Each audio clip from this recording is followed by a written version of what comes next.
ज्या राज्याची औद्योगिक स्थिती उत्तम ते राज्य प्रगत असं म्हटलं जातं। उद्योजकीयकरणाच्या चळवळीत कार्य करणाऱ्या संघटना आज हाताच्या बोटावर मोजणे इतपत आहेत। सावित्रीबाई फुलेंनी म्हटलं होतं, एक स्त्री शिकली की सारं कुटुंब शिक्षित होतं। तसेच एक स्त्री जर उद्योगी झाली तर संपूर्ण कुटुंब उद्योगी होईल। पर्यायाने विभाग, राज्य आणि राष्ट्र उद्योगमय होण्यास वेळ लागणार नाही असं मानणाऱ्या सारिका भोईटे पवार यांनी महिलांमध्ये उद्योजकता रुजवण्याचा जणू वसाच घेतला।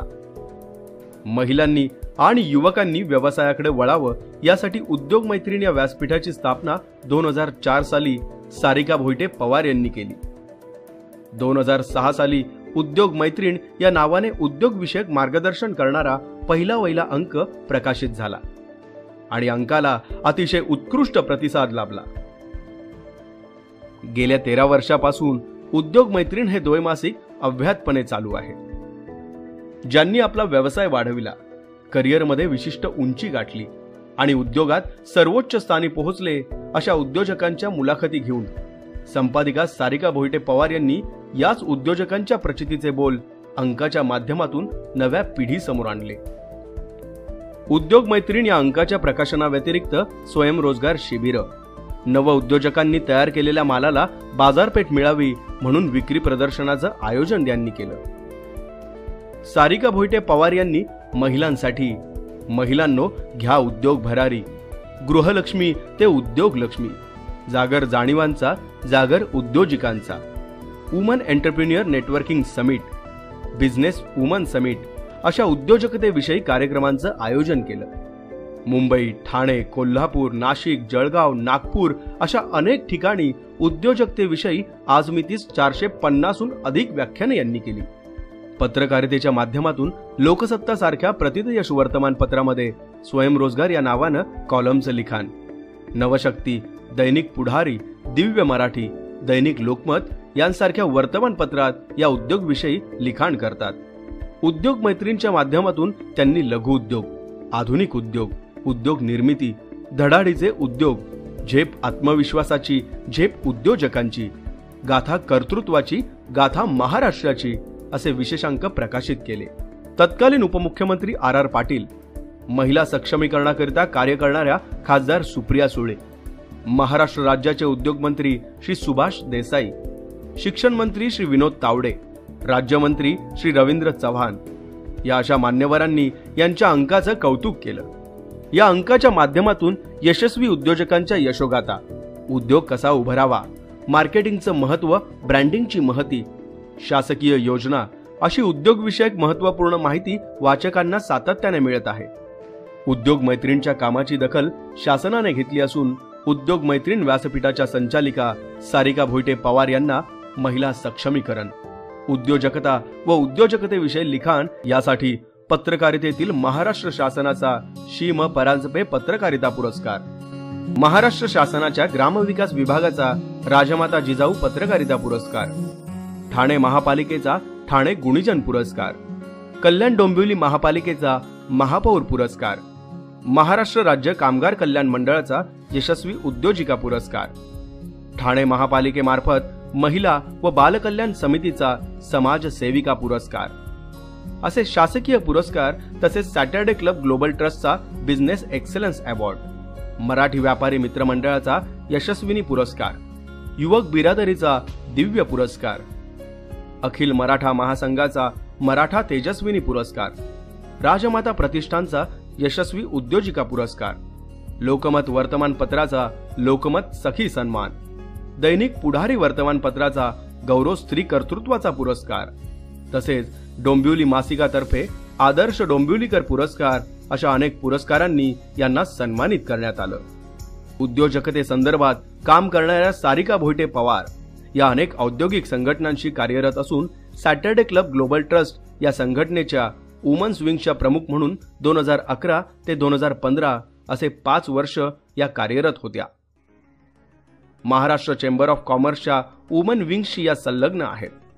महाराष्ट्र व्यापारी मित्र कोऑपरेटिव्ह क्रेडिट सोसायटीच्या संचालिका आहेत। समाजाला आर्थिकदृष्ट्या समृद्ध करणाऱ्या, उद्यमशीलतेने प्रेरित झालेल्या उद्योजकांच्या अनुभवांची शिदोरी अंकाच्या माध्यमातून नव्या पिढी समोर आणणाऱ्या सारिका भोईटे पवार यांच्या उद्योग लालसेला प्रणाम. त्यांच्या उद्योजकतेचा हा ज्ञान प्रवास असाच निरंतर चालू राहो हीच शुभेच्छा.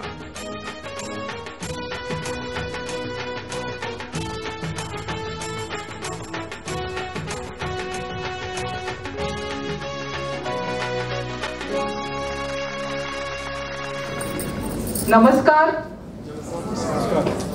मी तर मगाशी मला वाटतं दुपारी बीडी कामगार महिलांना भेटले, त्यांचा आवाज अगदी खणखणीत होता. नमस्कार. नमस्कार. इतका सुंदर पाऊस पडलाय आणि सोलापुरातलं वातावरण आणखीन सुंदर झालंय आणि गणेशोत्सव सुरू आहे तर सगळ्यांचा आवाज लाडू मोदक खाऊन अगदी खणखणीत झाला असेल अशी आशा करते. उद्योग बँक, माजी सेवक सांस्कृतिक मंडळ आणि rotary club of Solapur MIDC यांनी आज गणेश उत्सवाच्या निमित्ताने जो काही बौद्धिक व्याख्यानमालेचा कार्यक्रम आयोजित केला आणि या कार्यक्रमाला मला बोलवलं, तुमच्याशी जी संवाद साधण्याची जी संधी दिली आहे त्याबद्दल मी त्यांचे मनपूर्वक आभार मानते. टाळ्या मधून वाजवू शकता तुम्ही. मी आज स्त्री पुरुष असं काही न करता माझा जो विषय त्याच्यावर बोलणार आहे, पण जास्त फोकस असणार आहे जो महिलांवर असणार आहे.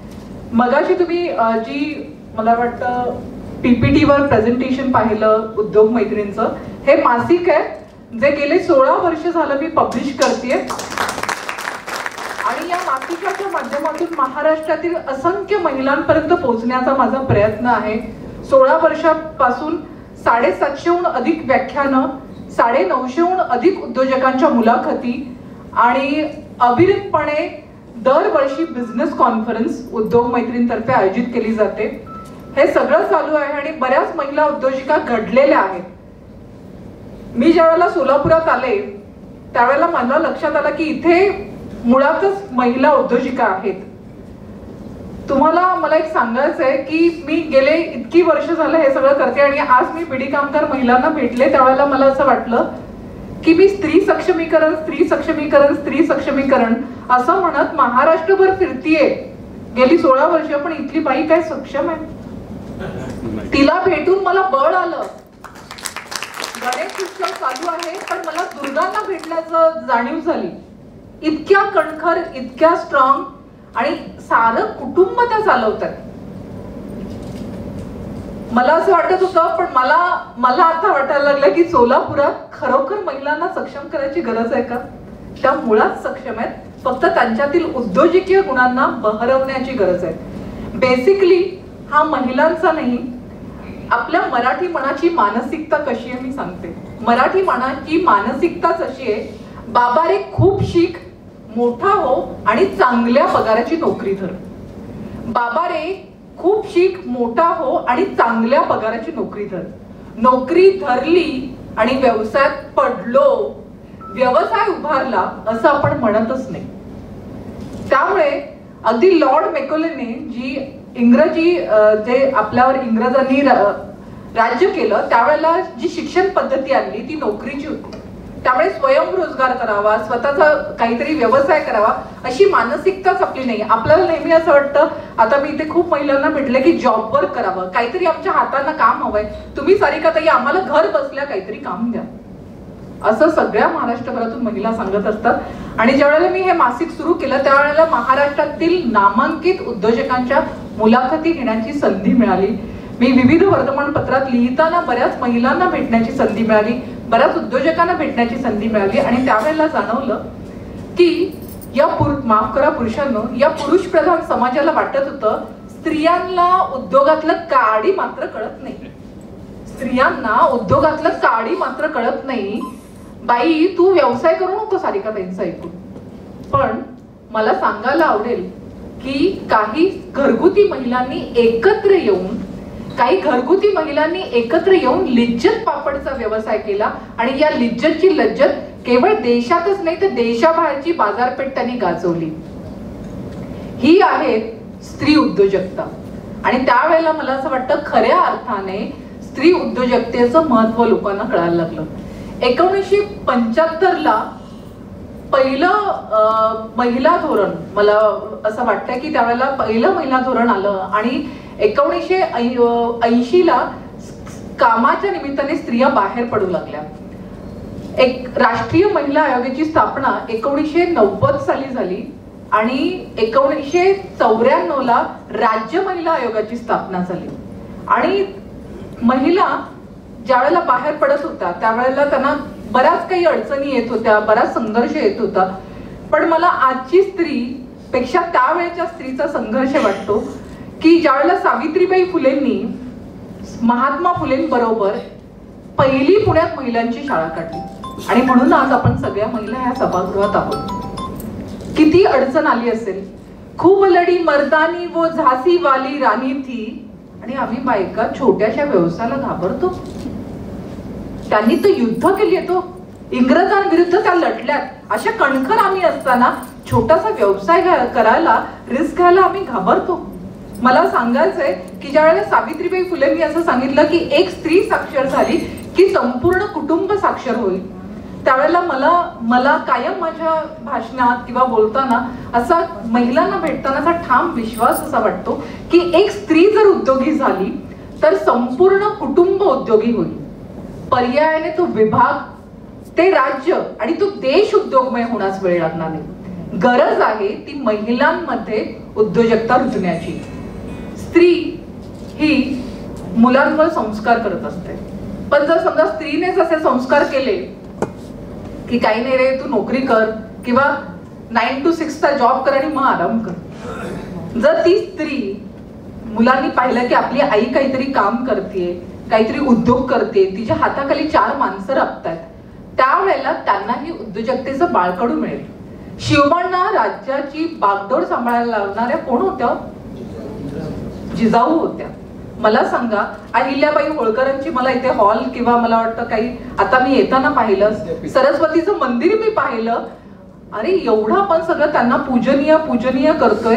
हे सगळं आपण पाहतो. आज आपण राजमाता जिजाऊंची पुण्यतिथी साजरी करतो, पण आपण त्यातून काय घेतो? आपण घाबरतो व्यवसाय करताना.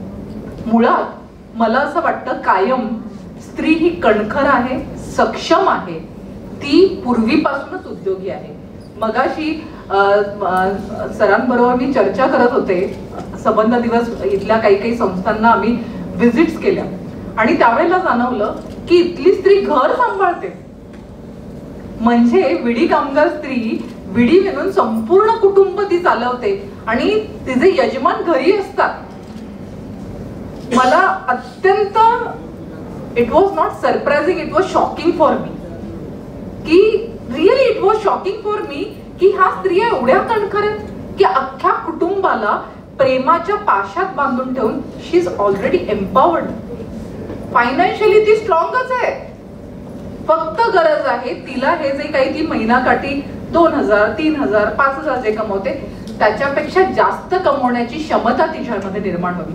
आता पहिली गोष्ट म्हणजे काय, कुठलाही व्यवसाय करायचा मैत्रिणींनो, तर काय होतं की आपण ठरवतो की मला हा व्यवसाय करायचा आहे, तो व्यवसाय करायचा आहे. आपण काय होतं, पहिली गोष्ट म्हणजे व्यवसायाची business opportunity search and selection, ज्याला असं म्हणतात की व्यवसायाची अचूक निवड कशी करायची. आता अमक्याने हा व्यवसाय केला, तमक्याने तो व्यवसाय केला, तिला साडीचा व्यवसाय जमला म्हणून मला जमेल असं नाही. तर कुठलाही व्यवसाय करताना सॉर्ट अनालिसिस खूप महत्वाचं आहे. म्हणजे सॉर्ट अनालिसिस म्हणजे काय, ते एखादा व्यवसाय तुम्ही ज्यावेळेला निवडता त्यावेळेला S stands for strength, W stands for weaknesses, O stands for opportunities and T stands for threats. Strength म्हणजे काय, तुमच्या क्षमता काय आहेत. विकनेसेस म्हणजे तुमच्यातील कमतरता काय आहेत. T स्टँड्स फॉर थ्रेट्स म्हणजे या व्यवसायातील संभाव्य धोके काय, म्हणजे मला जर समजा लॉस झाला किंवा काय अडचण आली तर संभाव्य धोके काय. आणि O स्टँड्स फॉर अपॉर्च्युनिटीज म्हणजे संधी काय दडलेल्या आहेत या व्यवसायात, याचा अचूक अभ्यास करून मग व्यवसाय निवडायचा आहे. म्हणजे मी बोलकी नाहीये, मी उत्तम बोलत नाहीये आणि मी मार्केटिंग मध्ये गेले, चालेल का? नाही. म्हणजे मला माझ्या स्किल सेट ओळखणं खूप महत्वाचं आहे. मला उत्तम स्वयंपाक येतो का, मला उत्तम शिवणकाम येतं का, मी उत्तम बोलू शकते का, मी छान प्रेझेंटेबल राहू शकते का, हा सगळा विचार तुम्ही करायचा आहे आणि मगच व्यवसायाची निवड करायची. दुसरी गोष्ट काय होते, की एखादा व्यवसाय ज्या वेळेला स्त्रिया निवडतात त्यावेळेला त्या निर्णय घ्यायला बराच वेळ लागतात, स्त्री काय आणि इव्हन पुरुष सुद्धा. आता मी ह्याच्यासाठी एक स्टोरी सांगणार आहे. 2 मैत्रिणी होत्या, सीता आणि गीता. त्या ठरवतात की आपण एक छान व्यवसाय करूया, दुग्ध व्यवसाय.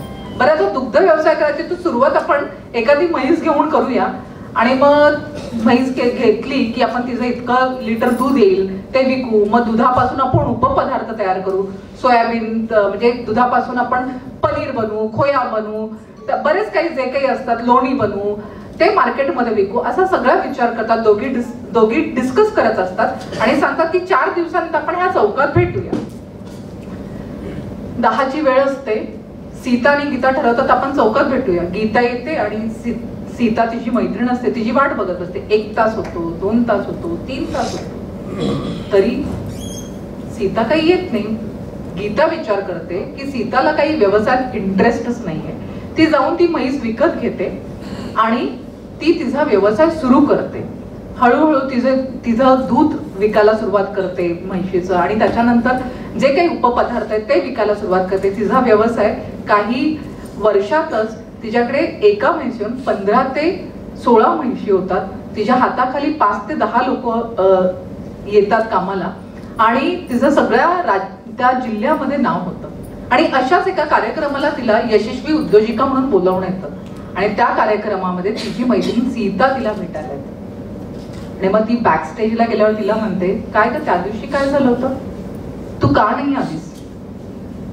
तर त्यावेळेला सीता उदाहरण देते, अगं काय सांगू, आपलं डिस्कशन झाल्यानंतर मी घरी गेले आणि घरी गेल्यानंतर माझ्या सासूबाईंना विचारलं. सासूबाईंनी सांगितलं तुझी ही म्हैस जर आजारी पडली तर. मी मिस्टरांशी बोलले. मिस्टरांनी मला कसं डिस्करेज केलं की त्यांनी सांगितलं की जर समजा तुझा व्यवसाय लॉस मध्ये गेला तर. आणि हाच नकारात्मक विचार बायका जास्त करतात. आपण 1 लाखाची म्हणजे मुंबईमध्ये 1 लाखाची पैठणी महिला घेतात, इथे 15,000ची घेत असतील. पैठणी याला आपण 100 विचार करत नाही, पण व्यवसायात 15,000 इन्व्हेस्ट करायला आपण 15,000 वेळा विचार करतो. आपल्याला रात्री झोप लागत नाही. मला हे सांगायचं की ही नकारात्मक भूमिका ही स्त्रियांनी सोडली पाहिजे. सगळ्यात महत्वाचं म्हणजे एखादा विचार ज्यावेळेला एखादी स्त्री किंवा एखादा पुरुष, म्हणजे हे फक्त स्त्रीच्या बाबतीत नाही, पुरुषांच्या पण आहे.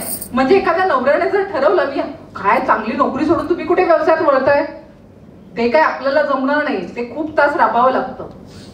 हा जो काही नकारात्मक विचार आहे हा सोडला पाहिजे. मला कायम असं वाटतं की नथिंग इज इम्पॉसिबल असं म्हटलं जातं, because word itself says I am possible.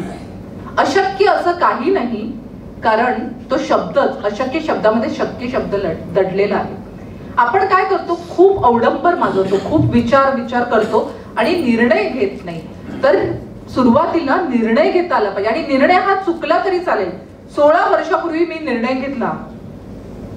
मी खरं सांगते, त्यावेळेला मासिक होती ना बाजारात, ती फॅशन, ट्रेंड, कल्चर आणि रेसिपीवर बोलणारी होती. रांगोळी काढणारी मासिक, ते आणखीन काय मेहंदी काढणारी मासिक, रेसिपीज वाली मासिक, आणि त्यावेळेला उद्योग मैत्रीण चालवणं म्हणजे सतीचं वाणच होतं. पण ते सुरू केलं कारण स्वतःच्या संकल्पनेवर विश्वास असायला पाहिजे. महाराष्ट्रभरातून फोन यायला लागले, त्यावेळेला मला कळलं की किती या मासिकाची गरज आहे. आणि खरं सांगू, व्यवसाय हा ध्यास म्हणून घेतला पाहिजे. आपल्याला सांगितलं ना, तर मला माहित नाही इथे शेंगा चटणी बनत असेल, आणखीन काय काय पदार्थ, बायकांना असेल, बायका थकत नाही. असा व्यवसाय निवडा जो व्यवसाय निवडताना आपण बिलकुल थकत नाही. आपल्याला रात्री 2 वाजता उठवलं तरी आपण काम करायला तयार, सज्ज आहोत. आपल्याला ज्याच्यात थकवा जाणवत नाही, पॅशन असलं पाहिजे, तरच ते शक्य.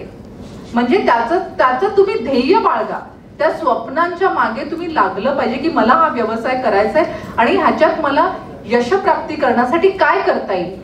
मी आज सकाळी उद्योगवर्धिनी या संस्थेला भेट दिली आणि तिथे बरंच मी बघितलं, बचत गटाचे पापड आहेत, कुरडया आहेत, बॅग्स आहेत, त्याच्यानंतर त्यांचं किचन, कम्युनिटी किचन चालतं, बरंच काही पाहायला मिळालं. आणि हे कसं होतं, जिद्दीशिवाय होतं का, धडपडीशिवाय होतं का?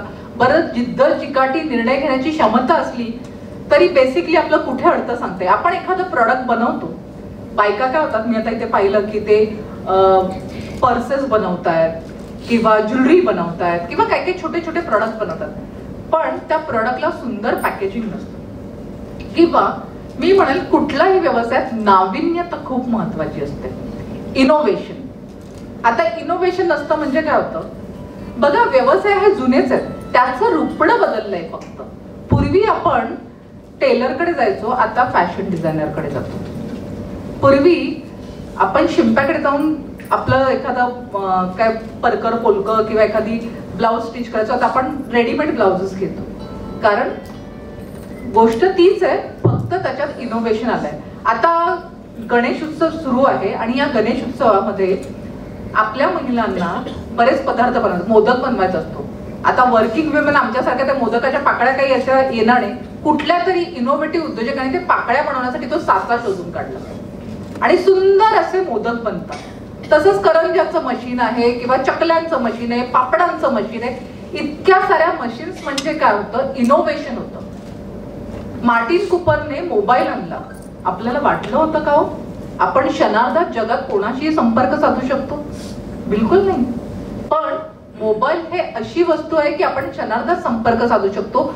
हे काय आहे, नाविन्य आहे.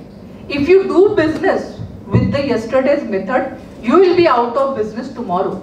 कालबाह्य पद्धतीने तुम्ही आज व्यवसाय केला तर तुम्ही उद्या व्यवसायाच्या बाहेर पडणार आहात. म्हणजे काय केलं पाहिजे, तुम्हाला सतत आणि सतत नाविन्यता आणली पाहिजे, सतत नवीन काहीतरी शिकलं पाहिजे. आता तुम्ही म्हणणार मी 40शीत गेली, माझी 50शी आली, आता मी काय, मी सांगते तुम्हाला, आपण आहे ना बायका ना, आपल्याला फक्त एक्सक्यूज शोधायचे असतात. आपण कणखर आहोत, पण आपल्याला वाटतं नाही तुम्हाला काय सारिकाताई बोलायला, आमच्या घरच्यांचा सपोर्ट नाहीये. मला कायम असं वाटतं ज्या स्त्रीला सपोर्ट नसतो ती जास्त यशस्वी होते.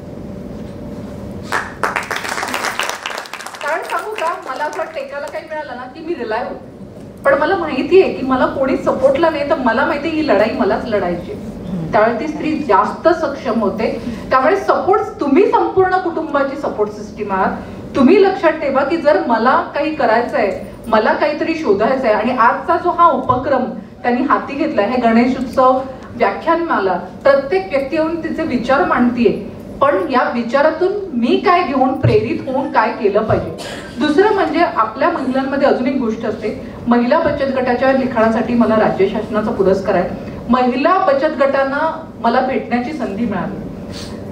त्या आमचे सेक्रेटरी तुम्हाला माहिती आहेत का, ते काही काम नाही करत. आमचे अध्यक्ष आहेत ना, ते काही काम नाही करत. रोटरी किंवा कुठल्याही संस्था असतील, मला एकच सांगायचं आहे, आपण दुसऱ्यांना दूषण देण्यापेक्षा आपण काय करू शकतो. विचारांमध्ये खूप मोठी शक्ती आहे, खूप मोठी शक्ती आहे. आज मी या मॅडम विषयी काहीतरी वाईट विचार केला तर तो विचार आधी एनर्जीच्या फॉर्म मध्ये त्यांच्यापर्यंत पोहोचणार आहे आणि मग माझे शब्द पोहोचणार आहेत.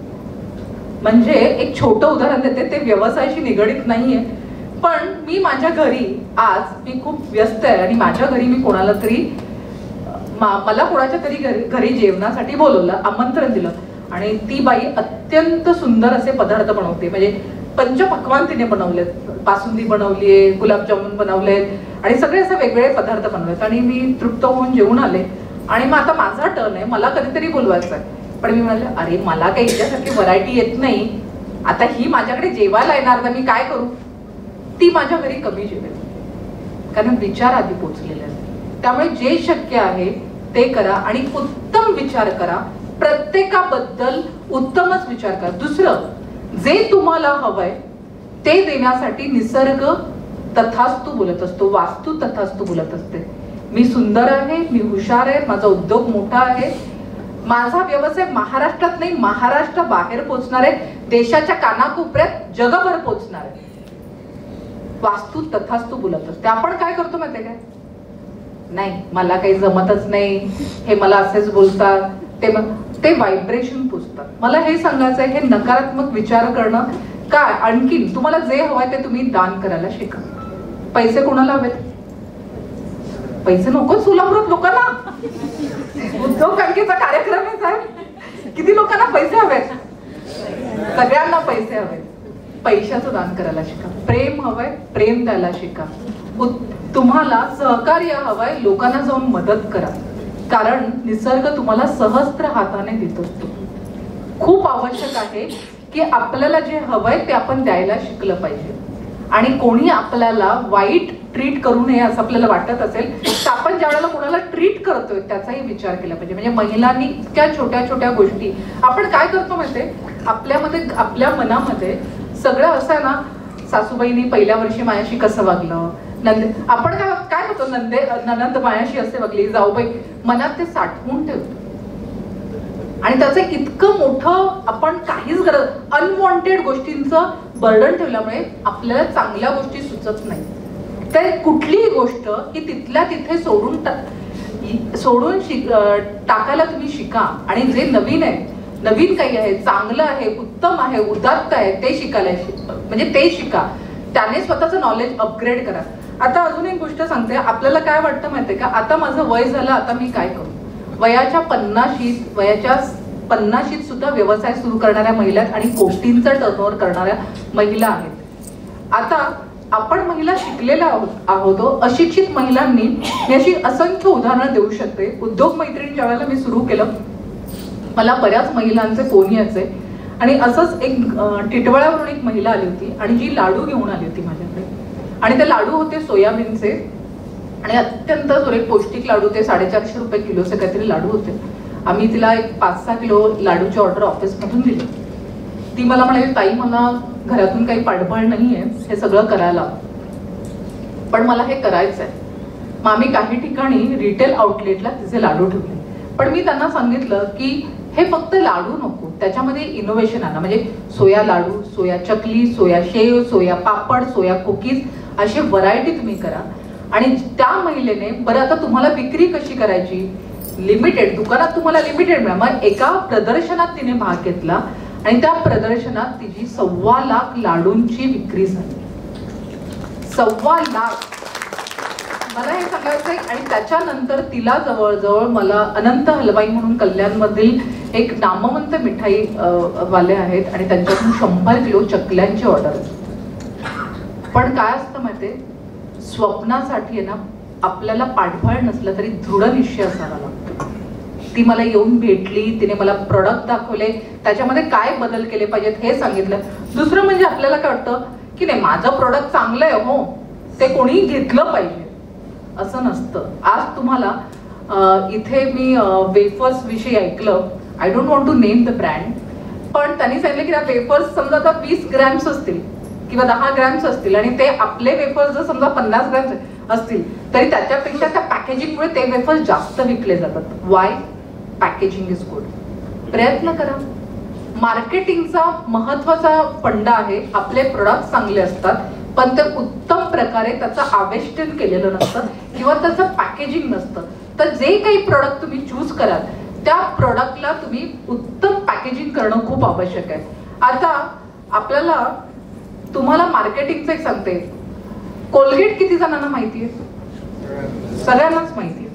आपण दुकानात जाऊन ना पेप्सोडेंट, मिसवाक किंवा क्लोजअप नाही मागत, कोलगेटला म्हणतो, बिकॉज ऑफ ब्रँड हॅम्परिंग. आपण म्हणतो पार्लेजी द्या, आपल्याला अजून काही जे ब्रँड्स आहेत त्यांची नावच येत नसतात. आपण काय म्हणतो, ग्लुकोजचं बिस्किट द्या किंवा पार्लेजी द्या, कारण जी माने जीनियस पार्लेजी, इतकं छान ब्रँड हॅम्परिंग केलंय. आपल्याला पितांबरी आठवते, ज्या वेळेला आपल्या घरी तांब्या पितळ्यांची भांडी चमकवायची असतात. मला हे सांगायचं, ह्या सगळ्या उद्योजकांनी, ह्या कल्पक उद्योजकांनी त्याचं उत्तम मार्केटिंग केलं. आपल्याला 4 महिलांना भेटायचं म्हणजे आपण लाजतो. मी कसं बोलू, मी माझं बिझनेस कार्ड कसं देऊ, मी त्याला भेटली तर माझ्याविषयी लोक काय विचारतात, मी त्याला बिझनेस कार्ड देऊ का त्या व्यक्तीला. आपण इतकं विचार करत राहतो आणि कृतीच करत नाही. मला कायम असं वाटतं की कुठलाही व्यवसाय, मग तो पुरुष करो अथवा स्त्री करो, बिझनेस नेटवर्किंग खूप इम्पॉर्टंट आहे. आणि बिझनेस नेटवर्किंग म्हणजे काय, आपल्या व्यवसायासंदर्भात विविध क्षेत्रातील पुरुषांना, स्त्रियांना कामानिमित्त भेटणं, व्यवसायाची माहिती देणं, नॉलेजचं आदान प्रदान करणं. स्त्रिया ह्या भिडस्त असतात, अबोल असतात, त्या जनरली लोकांमध्ये मिसळत नाही, पण त्यांनी हा गुण बदलला पाहिजे, कारण त्यांना त्यांचा व्यवसाय वाढवायचा असेल तर. मला हे सांगायचं की आपण लोकांना भेटलं पाहिजे, बोललं पाहिजे, प्रोडक्ट विषयी सांगितलं पाहिजे, त्यावेळेला लोकांना तुमचं उत्पादन समजेल. दुसरं म्हणजे एखाद्या ब्युटी पार्लरमध्ये तुम्ही गेला, बघा महिलांना, आपण जातो ब्युटी पार्लरमध्ये आणि तिथली स्त्री ब्युटिफुल असणं आवश्यक आहे का, सुंदर असणं आवश्यक आहे? नाही. सुंदर असण्यापेक्षा ती किती प्रेझेंटेबल आहे, ती किती छान राहते, ती किती छान बोलते, याच्यावर आपण ब्युटी पार्लर ठरवतो. किंवा एखादा दुकानदार पण तुम्हाला किती छान ग्रीट करतोय, आल्यानंतर 100 साड्या दाखवून तुम्ही एखादी पण घेणार नाही तरी तो हसतमुख राहतोय, तुम्ही त्या दुकानात 4 मैत्रिणींना सांगणार. तर this is called a marketing strategy आणि हे तुम्हाला जमलं पाहिजे. मला हे सांगायचं की प्रेझेंटेशन खूप इम्पॉर्टंट आहे आणि हे जर महिला शिकल्या तर व्यवसाय करणं अवघड होणार नाही. दुसरं म्हणजे मुळातच निसर्गाने स्त्रीला उद्योजकीय गुण बहाल केले. मी मगाशी म्हणाले स्त्री चिकट आहे, तिची जिद्दी आहे, धडपडी आहे, कणखर आहे. आता व्यवस्थापन म्हणजेच काय की बिझनेस मॅनेजमेंट. स्त्रियांना बिझनेस मॅनेजमेंट मुळातच येतं आणि आज तर इथल्या दुर्गांना भेटून माझं MBA करून सुद्धा अजून मॅनेजमेंट वाढलेलं आहे. म्हणजे मला इतकं नॉलेज वाढलंय माझं. इथल्या स्त्रियांना म्हणजे इतके प्रॉब्लेम्स असून त्या इतक्या सक्षमपणे उभ्या आहेत. तर मला सांगायचंय की कुठलाही व्यवसाय करताना पहिलं काय लागतं तर टाइम मॅनेजमेंट म्हणजे वेळ व्यवस्थापन. त्या आम्ही स्त्रिया अत्यंत सुरेखपणे करतो. आता मुंबईतल्या स्त्रियांचा दिवस आहे ना सकाळी 6ला सुरू होतो, काही स्त्रियांचा 5 वाजता आणि रात्री 12ला संपतो. 5 वाजता सुरू होतो आणि रात्री 12ला संपतो. आमचं अर्ध जीवन तर लोकलमध्येच जातं. तर मला हे सांगायचंय की आम्ही स्त्रिया सकाळी उठून म्हणजे कुठल्याही इव्हन सोलापुरातल्या स्त्रिया असतील तर त्यांचं काय असतं की ज्या वेळेला त्यांच्या आहोंचा डब्बा असेल, मुलांच्या शाळेच्या वेळा असतील, त्याच्यानंतर दुपारी त्यांची कुठली सिरियल असेल ते करून त्या अशा रोटरीच्या कार्यक्रमाला आणि उद्योग बँकेच्या कार्यक्रमाला येतात. तर त्या वेळेचं अचूक नियोजन करतात. त्याच्या मनात आता चालू असेल किती वाजता आपल्याला डिनर बनवायचंय. बघा मन इथे असतं पण त्यांचं ते नियोजन सारखं डोक्यात चालू असतं. जर स्त्रिया इतकं उत्तम वेळ व्यवस्थापन करतात तर दुपारचा 1 ते 5 हा जो फावला वेळ आहे तो एखाद्या व्यवसायासाठी का नाही त्या करू शकत उपयोग त्याचा फावल्या वेळेचा. आणि व्यवसाय हळूहळू सुरू होतो आणि मग मोठा होतो. अगदी तुम्हाला आज व्यवसाय सुरू केला आणि उद्या त्याचा वटवृक्ष झाला असं दिसत नाही. हळूहळूच लोकांना तुमचं प्रोडक्ट करतं. दुसरं असतं ते म्हणजे HR मॅनेजमेंट म्हणजे मनुष्यबळ व्यवस्थापन. ते आमच्यासारखं कोणालाच जमत नाही. आम्ही पुरुषांपेक्षा काकडभर सरसच आहोत. पुरुष लोकांना टाळ्या वाजवू शकतात मी स्टोरी सांगितल्यानंतर. मला हे सांगायचंय की काय होतं की बऱ्याच वेळेला आपल्या महिलांना बालपणापासून धडे दिलेले असतात की आई जर समजा कामावर गेली, आता इथे विडी कामगार स्त्री असेल ती कामावर गेली तर तिची मुलगी असेल त्या बाईची तर ती सांगते की मी बाहेर जाते तर तू आता काय कर की लहान भावाला सांभाळ किंवा बहिणीला शाळेसाठी पाठव, पाहुण्यांना विचार. आणि लग्न झाल्यानंतर सासूबाईंशी किंवा इतर तुझी जी नाती आहेत ती तुला सांभाळायची. त्यामुळे ज्या वेळेला एखादा पुरुष व्यवसाय करत असतो, इथे उद्योजक असतील, एखादा कामगार जर कामावर आला नाही तर पुरुष कसा म्हणतो का रे काल कामावर आला नव्हतास. पण जर तिथे स्त्री ही बॉस असेल, स्त्री उद्योजिका असेल, काय रे काल कामावर आला नाही, काही प्रॉब्लेम आहे का, त्या व्यवसायाला कुटुंबाचं स्वरूप प्राप्त होतं. आणि मग सारिकाताईंच्या व्यवसायात फार कमी लोक अपसेंटी लावतात कारण त्यांना माहितीये की सारिकाताई आम्हाला विचारणार किंवा एखाद्या ज्या ताई व्यवसाय करतायत त्यांना विचारणार. म्हणजे मला हे सांगायचंय की महिलांमध्ये हे जे आहे की संपूर्ण कुटुंबाला एका पाशात बांधून ठेवणे जमतं. त्याच्यामुळे कामगारांना पण ते उत्तम प्रकारे सांभाळू शकतात. एखादा व्यवस्थापन उत्तम प्रकारे ते ज्याला म्हणतात HR मॅनेजमेंट मनुष्यबळ व्यवस्थापन त्या चांगलं करू शकतात. Time management. आता अर्थव्यवस्थापन. महाराष्ट्रात 4.5 लाख बचत गट आहेत. माझी ग्रामीण भागातली अगदी अगदी अगदी निम्न स्तरातली स्त्री सुद्धा 10 रुपये बचतीसाठी जमा करते, जिला 2 वेळेच्या खाण्याची भ्रांतही असेल कदाचित. मला हे सांगायचं की आम्हा स्त्रियांना ना बालपणापासून वडिलांचा पगार तो 5,000 असो 50,000 असो त्याचं नियोजन कसं करायचं हे शिकवलेलं असतं. मग वाण्याची फी असो, मुलांच्या शाळा वाण्याचं जे काही देणं असो, इलेक्ट्रिसिटी बिल असो, मुलांच्या शाळांच्या फी असो, हे सगळं करून सुद्धा महिला बचत गट असो किंवा महिला स्वतः आपलं 100 रुपये 200 रुपये 500 रुपये 1000 रुपये जे जे तिच्या क्षमतेप्रमाणे ते सेव्हिंग करत असते. मग जर ती महिला एखाद्या व्यवसायात एखादं उत्पादन करत असेल, म्हणजे समजा तिचा हँडलूमचा बिझनेस असेल आणि त्यासाठी जे रॉ मटेरियल किंवा मशीन्स लागतील, एखाद्या मशिनरीची किंमत 5 लाख असेल किंवा एखाद्या रॉ मटेरियलची किंमत 50,000 असेल तर ती त्याची घासाघीस करते. तिला जमा खर्च अत्यंत, जरी ती शिकलेली नसेल तरी तिला जमा खर्च अत्यंत चांगल्या प्रकारे जमतो आणि ती त्याचं सेव्हिंग करत असते. प्रत्येक वेळेला ती बचतीचा विचार करत असते. तिच्या व्यवसायात कुठल्याही प्रकारचा अवास्तव खर्च होत नाही. म्हणजे काय, ती स्त्री जर उत्तम अर्थव्यवस्थापन करू शकते, मनी मॅनेजमेंट करू शकते, टाइम मॅनेजमेंट करू शकते आणि ती जर समजा स्त्री खूप चांगल्या प्रकारे जर HR मॅनेजमेंट करू शकते तर ती व्यवसाय का नाही करू शकत. बरं, जरी आपण म्हटलं ना की बायका भिडस्त असतात, बायका बोलत, तरी बायकांसारख्या बोलक्या कोण पटतं का मैत्रिणींनो. आता तुम्ही काय करणार माहितीये, इथे गेल्यानंतर सांगणार काय तू मिस केलास कार्यक्रम, त्या सारिकाताई छान सांगत होत्या, तू उगाच मिस केला, तू यायला हवं होतं असं मैत्रिणींना सांगणार आणि सगळ्या कार्यक्रमाचा 100% पैकी 80% इतिवृत्तांत देणार. आणि मग आपल्या जर महिला इतक्या छान उत्तम बोलक्या असतात, आपण ना अननोईंगली इतर प्रोडक्टचं खूप ब्रँडिंग करत असतो. आता कसं ब्रँडिंग करत असतो मला सांगा. आता ह्या ताईंची साडी खूप छान आहे, मला सोलापुरातल्या दुकानांची नावं माहित नाही. समजा स्वामी समर्थ पैठणी केंद्र असेल, म्हटलं अगं साडी कुठली खूप सुंदर आहे, अगं स्वामी समर्थ पैठणी केंद्र मधली, अगं हा दागिना खूप सुंदर आहे कुठला, मग समजा इथला कुठला जर समजा सुवर्णकार असेल त्याचं नाव घेतलं जातं, किंवा काही, म्हणजे आपण इतकं अप्रत्यक्षपणे मार्केटिंग करत असतो. मला मैत्रिणींना सांगायचंय की जर आपण इतरांच्या व्यवसायाचं इतकं उत्तम मार्केटिंग करत असतो तर ज्या स्त्रिया पापड बनवतायत, ज्या स्त्रिया उत्तम चकल्या बनवतायत, कोणी छान जर समजा स्लिंग बॅग्स बनवतायत किंवा ट्रॅव्हल बॅग बनवतात, कोणी स्त्रिया जर समजा साड्यांचा व्यवसाय करतात, तर आपण एकमेकींचं मार्केटिंग का नाही करू शकत. म्हणजे निसर्गाने किंवा उपजतच आपल्याला चिकाटी, धैर्य, त्याच्यानंतर कुठल्याही परिस्थितीशी, विपरीत परिस्थितीशी सामना करण्याची क्षमता आपल्याला निसर्गाने दिली आहे. थर्मॅक्स सारखी मोठी कंपनी अनुअगांनी पतीच्या निधनानंतर चालवली, ज्या कधीच व्यवसायात आल्या नव्हत्या. आम्ही स्त्रिया असतो ना त्या प्रचंड कणखर असतो, अख्ख्या कुटुंबाला आम्ही हँडल करतो. म्हणून म्हणतात ना, जेव्हा स्त्री लग्न करून एकटी येते आणि सगळ्यांना सांभाळते आणि ती दोन्ही कुटुंबाचं नाव हे मोठं करते.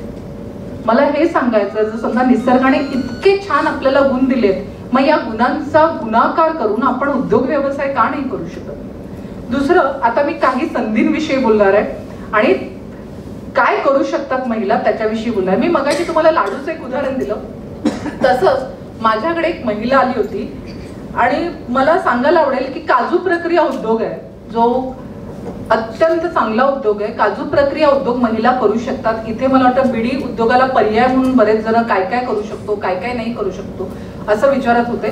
तर काजू प्रक्रिया उद्योगाला प्रचंड मागणी आहे आणि काजू जर समजा तुम्ही त्याचं प्रशिक्षण घेतलं, त्याच्या मशीन्स घेतल्या, कोकणात काजू मोठ्या प्रमाणावर होतो आणि हे मला वाटतं हे जे बीचं उत्पादन आहे ते महाराष्ट्राच्या बऱ्याच राज्यांमध्ये होतं आणि ह्या काजूवर प्रोसेस केलेले काजू बऱ्याच ठिकाणी मॉल्समध्ये वगैरे चांगल्या प्रकारे विक्री केली जाऊ शकतात. फक्त गरज आहे ते प्रशिक्षण घेण्यासाठी. A ग्रेडचा काजू, B ग्रेडचा काजू, C ग्रेडचा काजू, D ग्रेडचा काजू अशी प्रतवारी करता आली पाहिजे. हा थोडा लेबर इंटेन्सिव्ह बिझनेस आहे, पण काजू प्रक्रिया उद्योग करू शकतो. दुसरा म्हणजे व्यवसाय करू शकतात महिला, तो म्हणजे आता इथे हँडलूम बिझनेस आहे. सोलापुरी चादरींना प्रचंड मागणी आहे, प्रचंड मागणी आहेत. म्हणजे सोलापुरी टॉवेल्सला काय करतो पण आपण ना, आपल्याला वाटतं आपल्या इथे दुकानात येऊन कोणीतरी घ्यावं. मुंबईला प्रदर्शन भरतं, अशा प्रदर्शनामध्ये 5,000 6,000 स्टॉल रेंट असतो, म्हणजे भाडं असतं त्या स्टॉलचं. 4-5 दिवस तुम्हाला राहायचं असतं. तुम्ही 10,000चा माल आला, 10, 15, 20 वॉट एव्हर जे काही, आणि त्याच्यावर काही प्रॉफिट मार्जिन ठेवा, 1,00,000-1.5 लाखाचा सेल सहज होऊन जातो. फक्त आपण तो बाहेर उंबरट्या बाहेर पडून मी बाहेर जाऊन काहीतरी केलं पाहिजे असा विचार मनात डोकावला पाहिजे, तर ते सगळं शक्य आहे. तर मला हे सांगायचंय की जसं मी तुम्हाला सांगितलं तर सोलापुरी चादरींचा तुम्ही करू शकता. आता ना पूर्वी बायका 9वारी घालायची, नंतर 6वारी घालायला लागल्या, आता मुली कुर्तीज घालतात. आपल्या सगळ्यांनाच माहिती आहे की आपण सगळ्याच म्हणजे सगळ्या महिला कुर्ती घालतात ज्या कम्फर्टेबल आहेत. तर या कुर्ती मॅन्युफॅक्चरिंग सुद्धा तुम्ही करू शकता आणि या कुर्तीजना पण खूप मागणी आहे. सरकारनामा पिक्चरसाठी ज्यांना अवॉर्ड मिळालं होतं अशा 2 मुली माझ्याकडे आल्या, ज्या केवळ 25 वर्षाच्या होत्या. आणि त्या फॅशन डिझायनरकडून त्या कुर्ती बनवून घ्यायच्या आणि त्यांना नंतर इतकी चांगली मागणी आली की त्यांचे जवळजवळ 10,000 पीस दादर मार्केटमध्ये झाले. पण आपण अशा संधी शोधत नाही किंवा आपल्याला वाटतं आपल्याला काय त्यातून प्रॉफिट होणार नाही. तर असं नाही, कुठलाही व्यवसाय हा तुम्हाला सुरुवात करावी लागते, करू नाही करू असं. आणि काय होईल मी अजून एक सांगते, 20,000 साडीचा मला समजा 20,000च्या 25,000च्या 1,00,000च्या अशा आपण साड्या आणल्या. 25,000च्या साड्या 25,000ची रिस्क तुम्ही घेऊ शकता. आणि आपल्याकडे अशी पद्धत आहे की सवाशण्यांची ओटी भरायची. अगदी साडी नाही गेली, तुमच्या 100 साड्या जर समजा घरात राहिल्या तर तुमच्याकडे येणाऱ्या पै पाहुण्यांना तुम्ही देऊ शकता. पण मनात किंतु नाही आला पाहिजे, मी पास होणार का नापास होणार, पास होणार का नापास, मी नापासच होईल, वास्तू पण तसंच असतो. So vibration works. सो तुम्ही फक्त आणि फक्त पॉझिटिव्हच विचार करायचा आणि प्रत्येक माणसाबद्दल चांगला विचार करायचा. ते खूप महत्वाचं आहे, ते खूप महत्वाचं आहे. आपण आहे ना खूप मनात अडी ठेवतो आणि अगदी काहीतरी फुटकळ गोष्टीची, तिने मला पाठ बसायला नाही दिला, तिने मला विचारलं नाही, तिने तिची छान साडी नव्हती भरली, मला साधीच साडी दिली, ती तिने तिच्या कपॅसिटीने दिली. आणि तुम्ही जो विचार करतो तो तुमचा विचार असतो. त्यामुळे तुम्ही किती चांगला विचार करता, तुम्ही कसं वागायचं हे तुम्ही ठरवायचं असतं. दुसरं म्हणजे आता मी ज्या ह्या व्यवसाय संधींविषयी सांगितलं, जो मी तुम्हाला सांगितलं रेडीमेड गार्मेंटचा कुर्तीचा व्यवसाय, इमिटेशन ज्वेलरी हा माझ्या एका उद्योजकेने बनवलेली इमिटेशन ज्वेलरी आहे. आणि तिची स्टोरी की कौतुकास्पद आहे. ती एका मोठ्या डिपार्टमेंटल स्टोअरच्या समोर 4x4चं स्टूल किंवा 2x4चं स्टूल लावून ठेवायचे आणि किती वेळा तरी महापालिकावाले येऊन तिचं ते टेबल हटकवायचे. 100 रुपयाचे, 200 रुपयाचे, 500 रुपयाचे, 1000 रुपयाचे असे करत करत ज्वेलर्सवाल्याला लाजवेल असं ठाण्यामध्ये 5 शोरूम्स आहे. एका शोरूमच्या तिची कॉस्ट 5 कोटी रुपये. 100 महिला तिच्याकडे काम करतात. जय श्री रामाने.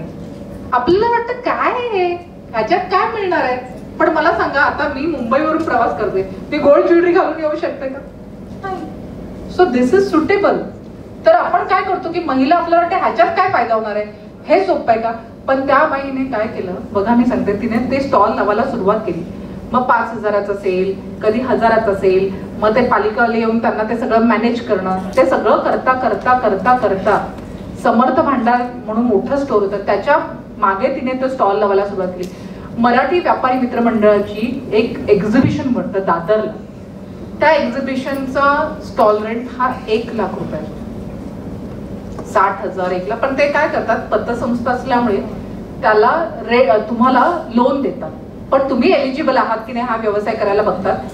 तिथे तिला ग्राहक मिळत गेले आणि असं करत करत करत करत करत तिने त्या इथे 2.5 लाख कमवले त्या एक्झिबिशन मध्ये एका महिन्यात. तिचा कॉन्फिडन्स वाढला. हा खूप महत्वाची गोष्ट आहे. माझ्याकडे एक वकिली झालेली होती तिची, आणि ती आली आणि ती मला म्हणाली, मला ना क्लीन कट चॉप व्हेजिटेबलचा बिझनेस करायचा आहे, तयार भाज्यांच्या घरपोच सेवेचा व्यवसाय. शहरातल्या महिलांना ना वेळ नसतो. त्या कट केलेल्या भाज्या त्यांना मिळाल्या ना, ते पटकन कुर्मा भाजी बनवतील, पटकन पुलाव बनवतील. तर अशा प्रकारचे मी तिला म्हटलं, अगं तू वकील झालीयस आणि तुला भाजीचा व्यवसाय करता तुझ्या घरी? ती म्हटली, हो मला रोज फोन येतो, भाजीवाली. पण त्या भाजीवालीने मी तिला सांगितलं कॉन्फिडन्स सोडायचा नाही. आपण 8 मार्च जागतिक महिला दिन असतो, त्या दिवशी आपण 1 गुलाबाचं फुल आणि भाजीचं पॅम्पलेट लिहायचं. असं करत करत मी ज्या कॉम्प्लेक्स मध्ये राहते त्या कॉम्प्लेक्स मध्ये 22 बिल्डिंग आहेत आणि 132 बंगले आहेत. जवळजवळ 5,000 लोकांची वस्ती आहे. आणि मला वाटतं एका घरात सकाळ संध्याकाळ म्हणून 1 ते 1.5 किलो भाजी लागते. 1 किलो तर नक्कीच लागते, अर्धा किलो सकाळ संध्याकाळ लागते. असं करून करून तिने मेंबरशिप ड्राईव्ह चालवला आणि पहिले 100 मेंबर मिळवले आणि आज तिच्याकडे 2,000 मेंबर आहेत आणि लाखोंचा टर्नओव्हर आहे. शीतगृह आहे तिच्याकडे, म्हणजे आज तिच्याकडे स्टोर रूम आहे, कोल्ड स्टोरेज रूम आहे. पण काय माहितीये का, तिने हार नाही मानली.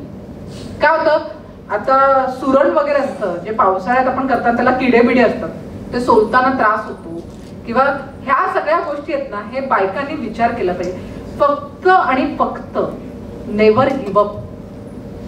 कुठलीही संकल्पना असो ती सोडली नाही पाहिजे. ती त्याला काय म्हणतात त्याला तग धरून आणण्यासाठी प्रयत्नशील राहिलं पाहिजे. दुसरं म्हणजे कन्सिस्टन्सी खूप इम्पॉर्टंट आहे. आपण काय करतो, एखादा व्यवसाय सुरू करतो, 1 महिना बघतो, 2 महिना बघतो, 3 महिना बघतो, आता जाऊन दे, मला तर काही प्रॉफिट होतच नाही, ह्याच्यात काही फायदाच नाही, आणि आपण सोडून टाकतो. व्यवसायात पहिले 1000 दिवस खूप महत्वाचे असतात. असं म्हणतात, पहला साल गंवाने का, दूसरा साल बराबरी का और तीसरा साल कमाने का.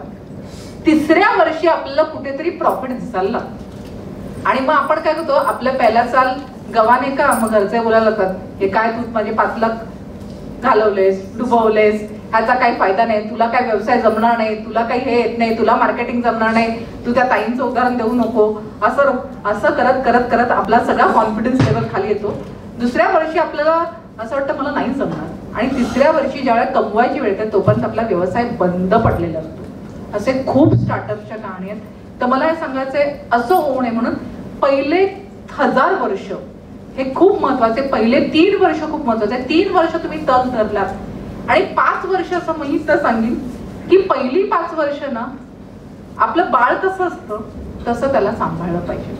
बाळाला पहिली 5 वर्ष आपण काय करतो, वॅक्सिनेशन करतो, त्याची काळजी घेतो, त्याला ताप आला तर त्याला पाहतो. तर हे तुमचं बाळ आहे, तुमचा व्यवसाय म्हणजे तुमचं बाळ आहे, त्याच्यावर तुमचं प्रेम असलं पाहिजे. नुसता पैसा कमवायचा म्हणून मागे धावला तर तुम्हाला यश मिळणार नाही. तुमच्या संकल्पनेवर तुमचा ठाम विश्वास पाहिजे. दुसरं म्हणजे मी तुम्हाला जसं म्हटलं, इनोव्हेशन. आता तुम्ही साड्यांचं, आता इथे इरकली वगैरे बऱ्याच साड्या असतील किंवा काय, साड्यांचंच होते, नुसतं इरकलीचा व्यवसाय करणाऱ्या मुंबई स्त्री आहेत. माझी इरकली नावाचं एक स्त्री ब्रँड चालवते आणि नुसत्या इरकल साड्या ती देते. मग ते 5000ची साडी असते, 6000, मग ती सांगते ही प्युअर इरकल आहे मॅडम, ही अशी इरकल आहे. आता ती प्युअरिटी आपल्याला प्रत्येक गोष्टीची आपल्याला कळते, पण मला हे सांगायचं की स्पेशालिटी खूप इम्पॉर्टंट आहे. युनिकनेस असणं, व्यवसायात काहीतरी वेगळं असणं खूप आवश्यक आहे. MBA चायवाला कोणी ऐकलंय का? त्या माणसाने स्टार्टअप सुरू केलं आणि अल्पावधीतच त्याचे बरेच आउटलेट झाले.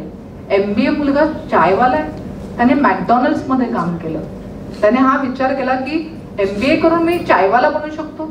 तर त्याने काय केलं की वेगवेगळ्या ऑफर सुरू केल्या आणि लोकांना आकर्षित कर. आता व्हॅलेंटाईन डेने त्याने काय ऑफर केलं, जो सिंगल आहे वो चाय पिने को. मला हे सांगायचंय, असं करत करत करत करत त्याच्याकडे 1000 लोक, कारण बरेच लोक सिंगल होते, 1000 लोक व्हिजिट झाले. त्याच्या दुकानाचं काय, तुमच्या दुकानात फुटफॉल वाढला पाहिजे. आपण बायका काय करतो माहितीये का, तिकडे 2 कुकरवर 1 तवा फ्री मिळणार, त्या फ्रीच्या नादात आपण 4 बायकांना सांगतो अगं तिकडे तवा फ्री मिळतो, अगं तिकडे तवा फ्री मिळतो, आणि मग त्याचं काय होतं, सेल होतो. Amazonवर सेल आहे. मला हे म्हणायचं की बाहेरच्या परकीय कंपन्या येऊन आपल्या देशामध्ये हे सगळं करतायत, आपली मानसिकता, आपलं माइंड मॅपिंग करतायत. आणि खरं सांगू, आपल्या कल्चरला पण आपण विसरत चाललो. योगा क्लासेस घेणं किती सुरेख व्यवसाय. आज फिटनेसचा नुसतं फिटनेससाठी लोक वेडी झालेत, आणि फिटनेस मुंबईमध्ये अशा प्रकारच्या फिटनेस क्लासेसला 15,000, 20,000 लोक फीस भरून फिटनेस. मला वाटतं इथे पण मला गेल्या महिन्यामध्ये कोणासाठी फोन आला होता की आमच्या इकडे जिम आहे आणि जिम उत्तम प्रकारे चालतं. मला हे सांगायचं की जिमची फी 15,000, 20,000 वार्षिक आहे. 100 मेंबर झाले तर काय व्यवसाय आहे. पण आपण कधी ना डीपली विचारच नाही करत. आणि मला एक दुसरं सांगायचं की आपण व्यवसाय तर डीपली विचार नाही करत आणि कृती नाही करत.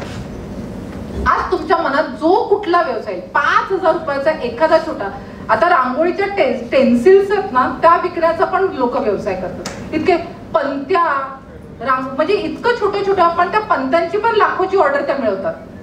मला हे सांगायचंय की पूर्वी किती लोक युट्यूब पाहतात, हात वरती करू शकता. बरेच लोक युट्यूब पाहतात. आपण फेसबुक, किती लोक फेसबुकवर आहेत, बरेच लोक आहेत. आपण फेसबुक वापरतो, इन्स्टा वापरतो, आपण युट्यूब पाहतो. म्हणजे इंटरनेट इतकं फास्ट आहे की तुम्ही जगभरात जनार्दनात कोणाशी संपर्क साधू शकता. आज तुमचा व्यवसाय, आज तुमची पंथी, तुमची साडी, तुमचं जे काही असेल ते तुम्हाला अमेरिकेत पाठवू शकता, दुबईत पाठवू शकता, सिंगापूरला पाठवू शकता. पण काय होतं, आपण काय होतं, फेसबुकवर जाऊन आपण कसं ड्रेन होतो मी सांगते. मग त्यांचे मिस्टर त्यांना सिमल्याला घेऊन गेले. तुम्ही बघितले का, बघितले फोटो, बरोबर ना. आपण हे ट्रेन होतो. पण त्या बाईने किती छान व्यवसाय केलाय, मी असा करू शकते का, हा विचार मनात आला पाहिजे. दुसरं म्हणजे मला वाटतं कुठल्याही age is the only number. कुठलाही व्यवसाय, कुठलीही गोष्ट शिकायला वय ही मर्यादा नसते. वयाच्या 40व्या वर्षी, 50व्या वर्षी, 60व्या वर्षी सुद्धा तुम्ही व्यवसाय करू शकता. आपण काय होतो म्हणजे आपण म्हणालेच आधी मी 40शीत आली, मी 40शीत आली, मला तर 40 म्हणजे सेकंड इनिंग नाहीये, आपलं स्टार्ट आहे हो. कारण पहिली जी वर्ष, 20व्या वर्षी लग्न झालं तर 20 वर्ष ते संसारातच जातात मुलांना मोठे करेपर्यंत, आणि मग आपण डेव्हलप व्हायला लागतो. तर मला हे सांगायचंय की माझी 40 आली, माझी 50 आली, माझी 60 आली, हे मनातून काढलं गेलं पाहिजे. तुम्हाला मी मगाशी सांगितलं क्लीन कट चॉप व्हेजिटेबलचा बिझनेस, बेकरी व्यवसाय उत्तम करताय ना तुम्ही. आता बेकरी व्यवसायामध्ये महाराष्ट्रात जवळजवळ मला वाटतं 7,500 बेकरी आहेत, आणि त्यातल्या बऱ्याच बेकरी मुंबई पुण्यामध्ये आहेत, आणि या बेकरी व्यवसायातून जवळजवळ 350 कोटींचा टर्नओव्हर होतो. म्हणजे रोज सकाळी उठल्यावर आपल्याला खारी लागते, टोस्ट लागतंय, ब्रेड लागतोय. अलिबागमध्ये काही महिला बचत गटांनी एकत्र येऊन, मी जसं म्हटलं तशी फिरती मोबाईल व्हॅन घेऊन बेकरीचा व्यवसाय केला. काय करायचं ते, आता मोबाईल व्हॅन मध्ये ते बेकरीचे प्रोडक्ट्स ठेवायचे, आणि ती मोबाईल व्हॅन ती काय करायचे, ते एका कॉम्प्लेक्सच्या समोर ठेवायचे, आणि असं करत करत त्यांचं आठवड्याला सोमवारी किंवा मंगळवारी ते तिकडे जात असतील, आणि त्या सगळ्या कॉम्प्लेक्स मधल्या बायकांना माहित होतं की ही बेकरीची व्हॅन येणार आहे. 10 ते 15 हजाराचं त्यांचं सेल व्हायचं. अजून एक आपल्याला असं वाटतं, आता इथली शेंगा चटणी खूप फेमस आहे, इथली भाकरी. आपल्याला काही हॉटेल मॅनेजमेंट शिकायची गरज नाही. आज चुलीवरचं मटण, चुलीवरची भाकरी, क्लाउड किचन तुम्ही करू शकता. स्विगी झोमॅटोशी टायअप करू शकता. मी क्लाउड किचनवर व्हिडिओ बनवलाय. स्विगी झोमॅटोशी टायअप करून तुम्ही क्लाउड किचन करून इथल्या बायका, इथल्या पुरणपोळ्या आहेत किंवा इथली शेंगा चटणी आहे, तिथल्या भाकरी आहेत, ह्याचा व्यवसाय कितीतरी कारखान्यांना, कितीतरी हॉटेल्सला 100 भाकरी, 200 भाकरी असं लागत असतात. 4 बायकांना हाताशी घेऊन तुम्ही हा व्यवसाय सहज करू शकता. तर हा केटरिंगचा व्यवसाय करू शकतात. त्याच्यात हँडलूम किंवा जे मी तुम्हाला सांगितलं कुर्तीचा बिझनेस करू शकतात. इमिटेशन ज्वेलरीचा व्यवसाय करू शकतात. दिवाळी आता तोंडावर आली आहे. सगळ्या बायकांना चिवडा, चकली, पापड हे सगळं काही जमत नाही, शंकरपाळ्या, मी खरं सांगते. पण मार्केट शोधता आलं पाहिजे. तर तो व्यवसाय तुम्ही सणासुदीच्या काळात तो व्यवसाय करू शकतात. अजून एक व्यवसाय आहे की ज्या व्यवसायाला आपण असं म्हणू शकतो क्लिनिंग कॉन्ट्रॅक्ट. आता इथे ज्या MIDCs आहेत किंवा मोठे मोठे रो हाऊसेस आहेत किंवा बंगले आहेत, ज्याला हाऊस किपिंगचा व्यवसाय म्हणतात. तर हा हाऊस किपिंगचा सुद्धा व्यवसाय म्हणजे काही सर्टन लायसन्सेस काढून तुम्ही 4-10 कामगार हाताशी घेतले तर हाऊस किपिंग म्हणजे स्वच्छता करून देण्याचा व्यवसाय. तुम्हाला स्वतः काही नाही करायचंय, हॉस्पिटल्सला व्हिजिट करायचंय, त्यांना तुमचं व्हिजिटिंग कार्ड द्यायचंय, त्यांना तुमच्या व्यवसायाची माहिती द्यायची. 25 हॉस्पिटल्सला भेटला, 2च हॉस्पिटलचं काम मिळतं. हा क्लिनिंग कॉन्ट्रॅक्टचा सुद्धा व्यवसाय, लाखोंची कमाई करून देणारा व्यवसाय. संधी आपल्या आजूबाजूलाच आहेत, त्या आपण शोधल्या पाहिजेत. महिला उद्योजकांसाठी शासनाच्या बऱ्याच योजना आहेत, बरंच काही करता येण्याजोगं आहे. पण सगळ्यात महत्वाचं म्हणजे आपण विचार केला पाहिजे की मला व्यवसाय करायचा आहे. किती महिलांना असं वाटतं की त्या व्यवसाय करू शकतात? पुरुषांना पण मी म्हणेन, किती महिलांना वाटतं? वरती हात करू शकता, अगदी असं करू शकता एकदम. बऱ्याच स्त्रियांना वाटतं की त्या व्यवसाय करू शकतात. मला असं वाटतं आजच्या निमित्ताने बऱ्याच अपॉर्च्युनिटी सांगण्यासारख्या आहेत. मला वेळेचं मला असं वाटतं बंधन असेल तर ह्या सगळ्या अपॉर्च्युनिटीज मी सांगितल्या, तुमच्याशी संवाद साधला. मला एवढंच सांगायचं वाटेल की महिलांमध्ये जे जिद्द, चिकाटी, सगळ्यांना सांभाळून घेण्याची वृत्ती, मॅनेजमेंटचे सगळे गुण, हे सगळे निसर्गाने जे बहाल केले आहेत त्या सगळ्या गुणांचा आपण वापर केला पाहिजे आणि उद्योग सुरू केला पाहिजे. सगळ्यात महत्वाचं म्हणजे आपली संगत खूप महत्वाची. मला व्यवसाय करायचा आहे ना, तर मला अध्यात्म करायचंय, मी आध्यात्मिक ग्रुप जॉईन केला पाहिजे. मला व्यवसाय करायचा आहे, मी व्यावसायिक महिलांमध्ये उठलं बसलं पाहिजे, मी त्यांना भेटलं पाहिजे. मला जर समजा हँडलूमचा बिझनेस करायचा तर किंवा सॅनिटरी नॅपकिन अत्यंत चांगला व्यवसाय, त्याचं वेंडिंग मशीन लावा शाळांमध्ये, वेगवेगळ्या हॉस्पिटल्समध्ये, त्याच्यानंतर वेगवेगळ्या संस्थांमध्ये. सॅनिटरी नॅपकिनचा व्यवसाय सुद्धा लाखो कमवून देणारा व्यवसाय. तर पहिलं म्हणजे मी व्यावसायिक महिलांमध्ये मिसळलं पाहिजे, भेटलं पाहिजे, वेगवेगळ्या व्यावसायिक संस्थांशी निगडीत झालं पाहिजे, व्यावसायिक वाचन केलं पाहिजे. जे मला बनायचंय ते मी अंगीकारलं पाहिजे. आता तुम्हाला एक स्टोरी सांगणार आहे आणि मी समारोप घेईन. गरुड असतो एक आणि कावळा असतो, आणि कावळा आणि गरुडाची पिल्लं म्हणजे एक असं नेस्ट असतं, आणि त्याच्यामध्ये गरुडाचं एक पिल्लूचं अंड असतं आणि कावळ्याची पिल्लं असतात. तर काय होतं की एकदा असं वादळ येतं आणि त्या वादळ आल्यानंतर गरुडाचं पिल्लू जे असतं म्हणजे सगळे अंडी वगैरे फुटतात, गरुडाचं पिल्लू हे कावळ्याच्या पिल्लासारखंच वागायला लागतं. मग एकदा गरुडात मोठा गरुड उडत जात असतो आणि त्याची क्षमता बघून गरुडाच्या पिल्लाला मी काहीतरी वेगळं आहे आणि तो प्रयत्न करतो आणि तो झेप घेतो. मला हे सांगायचं आहे, स्वतःमधली क्षमता ओळखा आणि संगत खूप महत्वाची, खूप महत्वाची. कोणी बाई जर निगेटिव्ह बोलत असेल ना तर तिला तिथे स्टॉप करा आणि तुम्ही फक्त पॉझिटिव्ह बोला. आणि तुमची संगत खूप महत्वाची. तुम्हाला चांगलं म्हणायचं असेल तर चांगल्या व्यक्तींमध्ये जा. दुसरं म्हणजे ना आपण ना खूप कम्फर्ट झोन मध्ये जातो. जाऊन द्या ना, हे मला दिवाळीला काय साडी आणतात, मुलांचं सगळं बघतात, माझी आता काय 50 आली, आता सारिका ताईंना बोलून त्यांनी कार्यक्रम सांगून आता मी काय व्यवसाय करणार. कम्फर्ट झोन काय होतं, हत्तीच्या पिल्लाचं उदाहरण सगळ्यांनाच माहित असेल की हत्तीच्या पिल्लाला साखर दंडांनी बांधलेलं असतं आणि मग हत्तीच्या पिल्लाला वाटतं की आपण काय म्हणजे साध्या रशीने बांधलेला असतो, त्याला वाटतं आपण हे काही रशी तोडू नाही शकत. पण ज्या वेळेला तो एक मोठा हत्ती बघतो की तो साखळदंड जोडतोय त्यावेळेला त्याला कळतं की माझी क्षमता काय. सो स्वतःमधली क्षमता ओळखा. कदाचित तुम्ही खूप चांगल्या कुक असाल, खूप चांगल्या तुम्ही तुमच्याकडे हाताला कौशल्य असेल, पण ही क्षमता आपण ओळखत नाही. आणि दुसरं म्हणजे आपल्याविषयी कोणी निगेटिव्ह बोलत असेल ना तर इग्नोर करा. माझा कॉन्फिडन्स हा खूप मोठा असला पाहिजे आणि हा ज्याला कॉन्फिडन्स असतो ना, सगळ्यात महत्वाचं म्हणजे आपल्याविषयीचा आत्मविश्वास. कोणी भले तुम्हाला काही म्हणून दे, कोणी सांगितलं ना, मी खूप बायका ना खूप पटकन डाऊन होतात. त्यांना सांगितलं काय तुला भाजीच जमत नाही, आज भाजी खूप छान आहे, शेजारने दिलेली असते. मग बाईला असं वाटतं अरे मी इतकी 25 वर्ष मला स्वयंपाक करते, मला कधी मोटिवेशन नाही मिळालं. तर मला हे म्हणायचं सेल्फ मोटिवेट व्हा.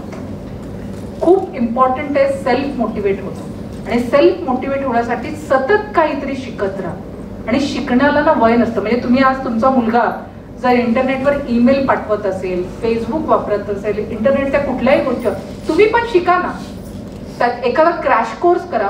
जिल्हा उद्योग केंद्राच्या बऱ्याच योजना असतात आणि ह्या जिल्हा उद्योग केंद्राच्या योजना जाऊन कधी फ्री वर्कशॉप असतात, कधी पेड वर्कशॉप असतात. मला कायम असं वाटतं की मी ज्या उद्योजकांच्या मुलाखती घेते त्या मुलाखती घेताना 6 लाख 10 लाखाचे स्वतःला ग्रूम करण्याचे कोर्सेस ते करतात. स्वतःला ग्रूम करण्याचं. आपल्याला 1000 रुपयाचं पण 1000 रुपये फीज आहे, फ्री असतं तर मी गेलं असतं. मला एक सांगायचंय, nothing comes free in the life. Free काहीच येत नाही. श्वास सुद्धा फ्री नाही. एक श्वास सोडल्यानंतर दुसरा श्वास घेतात, श्वास सुद्धा फ्री नाहीये. निसर्गाने काही फ्री दिलेलं नाही, त्यामुळे काही फ्री येत नाही. आणि जेव्हा तुम्ही पैसे पे करून काही शिकता त्यावेळेला तुम्ही ते आवर्जून ऐकता.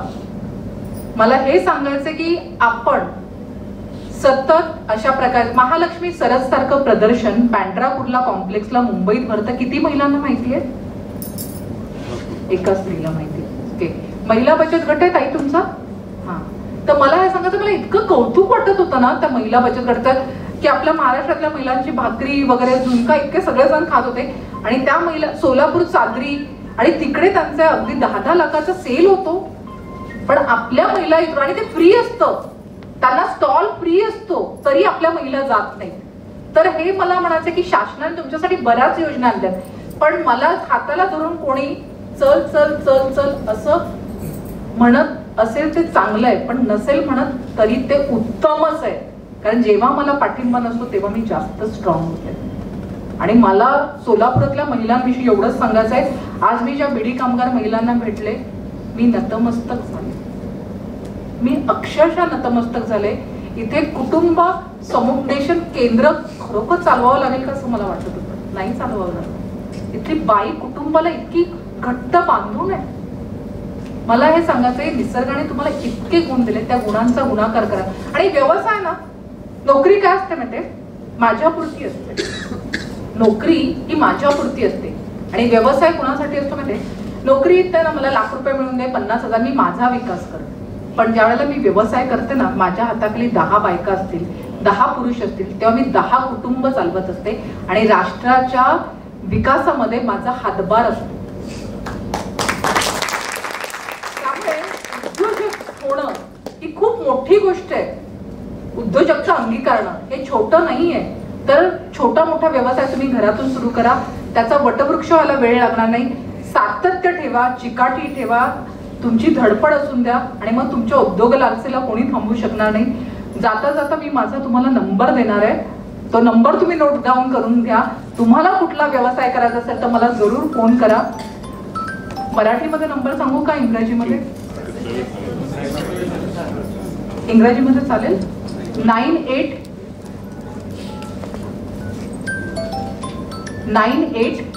195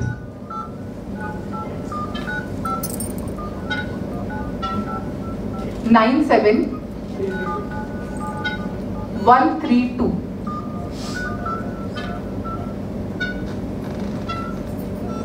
नाइन 195 97 132. 98 195 97 132. माझं नाव सारिका भोईटे पवार. उद्योग मैत्रीण नावाची संस्था आहे आणि तुम्हाला उद्योगाविषयी काही माहिती लागलं तर तुम्ही विचारू शकता. फक्त तुम्ही सोलापूरच्या कार्यक्रमाचा रेफरन्स द्या. दुसरं YouTube किती महिला आणि पुरुष बघतात? सगळेच बघतात. उद्योग मैत्रीणचं चॅनल आजच सबस्क्राईब करा. आणि मला इथे बोलवलं, तुमच्याशी बोलण्याची संधी दिली त्याबद्दल मी उद्योग बँकेचे आणि रोटरी क्लब ऑफ सोलापूर MIDCचे मनपूर्वक आभार मानते. तुमच्याशी संवाद साधून मला अत्यंत छान वाटलं. जाता जाता एवढंच सांगेन मैत्रिणींनो, जाता जाता एवढंच सांगेन, घेऊन बाना करारी, घेऊन बाना करारी, महिलांनो घ्या उद्योग भरारी.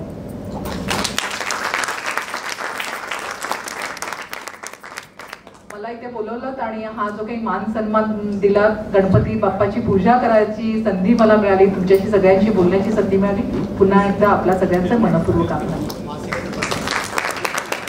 हे मासिक आहे आणि हे मासिक मी काही कॉपीज आणल्या त्या पदाधिकाऱ्यांना मी देईन. हे मासिक तुम्हाला हवं असेल तर तुम्ही मला व्हॉट्सअप करू शकता. तुम्हाला मासिक तुम्हाला कुरिअर केलं जाईल. मासिकामध्ये 100हून अधिक उद्योगांची माहिती, कुठले लोक उद्योग करता येतील, त्यासाठी लागणाऱ्या प्रकल्प अहवाल अशी बरीच माहिती असते आणि यशस्वी उद्योजकांच्या यशोगाथा असतात.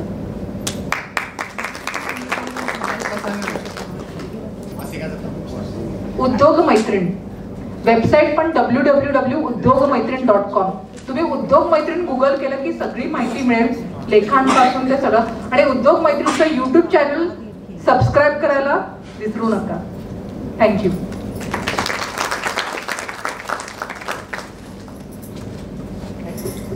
मी निर्मिती या जगाची अस्तित्व सिद्ध करणारी, वाटेवरली काटे जिद्दीने दूर सारणारी, असे म्हणत जिद्दीने यशस्वी ठरलेल्या या नारी शक्तीला प्रणाम.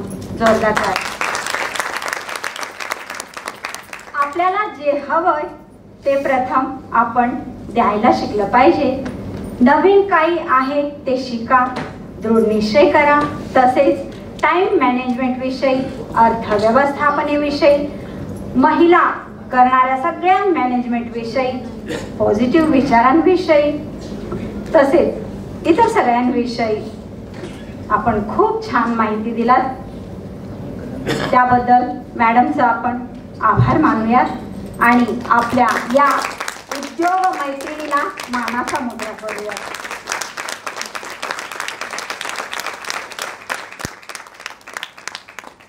आता तुम्हाला एक मी विनंती करणार आहे.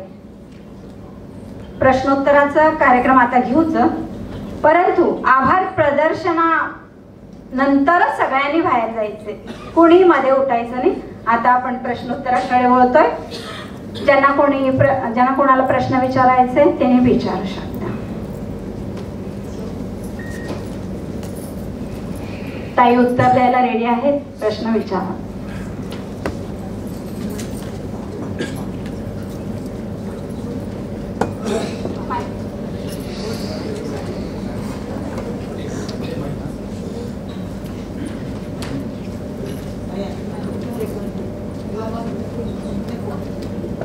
नमस्कार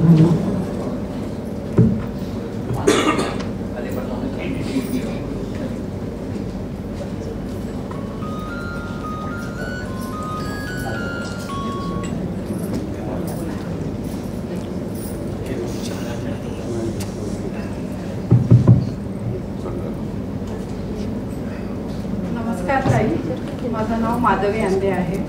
तर मला एक असा प्रश्न आहे की आपण महिला खूप काही प्रयत्न करत असतो, पण आपल्याला घरातील म्हणजे आपल्या पतीचं आणि समाजातील काही मोठे लोक असतात त्यांचा आपल्याला सपोर्ट मिळत नाही. ते का तसं करतात?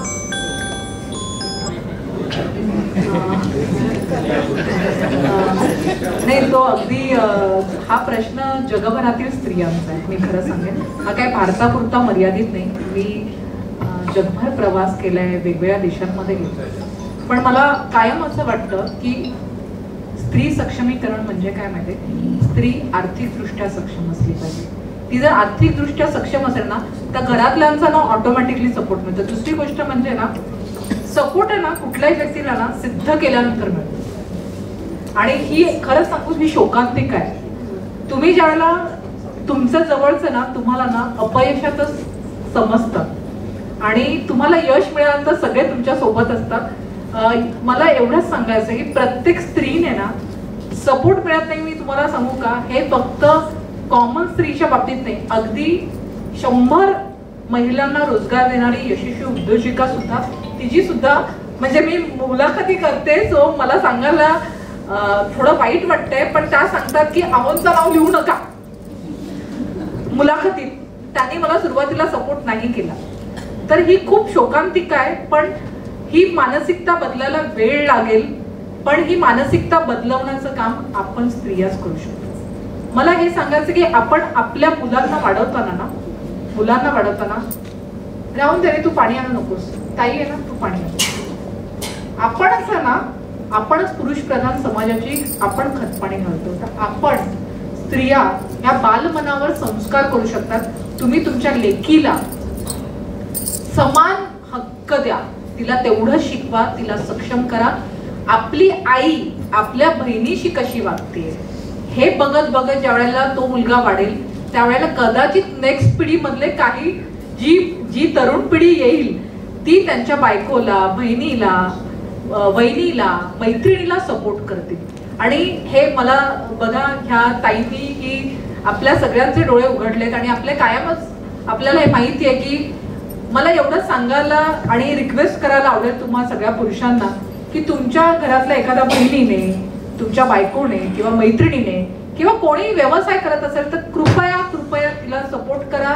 एखादी बाई साडीचा व्यवसाय, वो अच्छा साडी सेल करते, उसका अच्छा है, आणि बायकांनी पण आहे नाही रे उसके पास अच्छा वो स्टोर में सेल, डोंट टेल.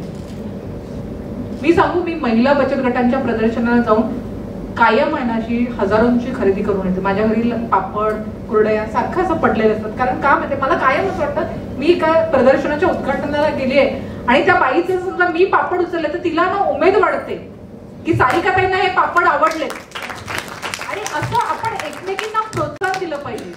जर आणि तुम्हाला तुमच्या मैत्रिणींनी प्रोत्साहन दिलं ना तर तुम्ही आहोंच्या सपोर्टचा विचार नाही करणार. आणि काही गोष्टी ह्या मी सांगू इग्नोर केलेल्या खूप इम्पॉर्टंट असतात, पण तुम्ही तुमच्या मुलांना तसं वाढवायचं आहे. आणि मी पुरुषांना सांगेन की ज्या ज्या तुमच्या कनेक्ट मधल्या स्त्री आहेत, मग ती त्या तुमच्या बहिणी असून दे, तुमची बायको असून दे, तुमची मैत्रीण असून दे, तुमच्या कार्यालयात काम करणारी एखादी स्त्री असून दे, तर कृपया तिला सपोर्ट करा. आणि तिच्या व्यवसायासाठी तिच्या काही तिला अडचण असेल तर ती अडचण सोडवण्यासाठी मदत करा. तरच मला असं वाटतं ती आणखीन उभारी घेईल. पण मी मगाशी म्हटलं तसं योगा करताना काही आसनं अशी असतात की ज्या आसनांना सपोर्ट नसतो आणि तेव्हा आपण जास्त प्रयत्न करतो. आणि तुमच्या संकल्पनेवर तुम्हाला ठाम विश्वास पाहिजे की मला ह्याच्यात यश मिळणार आहे. मी ज्यावेळेला हा अंक सुरू केला होता तेव्हा माझ्या आईने सांगितलं बँकेत नोकरी कर, कसलं मासिक बिसिक सुरू करते, हे मासिका बिसिकामध्ये काय मिळत नाही. पण मला हे सांगायचं हे माझं स्वप्न होतं. तर खूप महत्वाचं की आपल्या संकल्पनेवर आपल्याला विश्वास असला पाहिजे. तर definitely I request all of you to support the women's आणि सपोर्ट द्यावा सगळ्यांनी.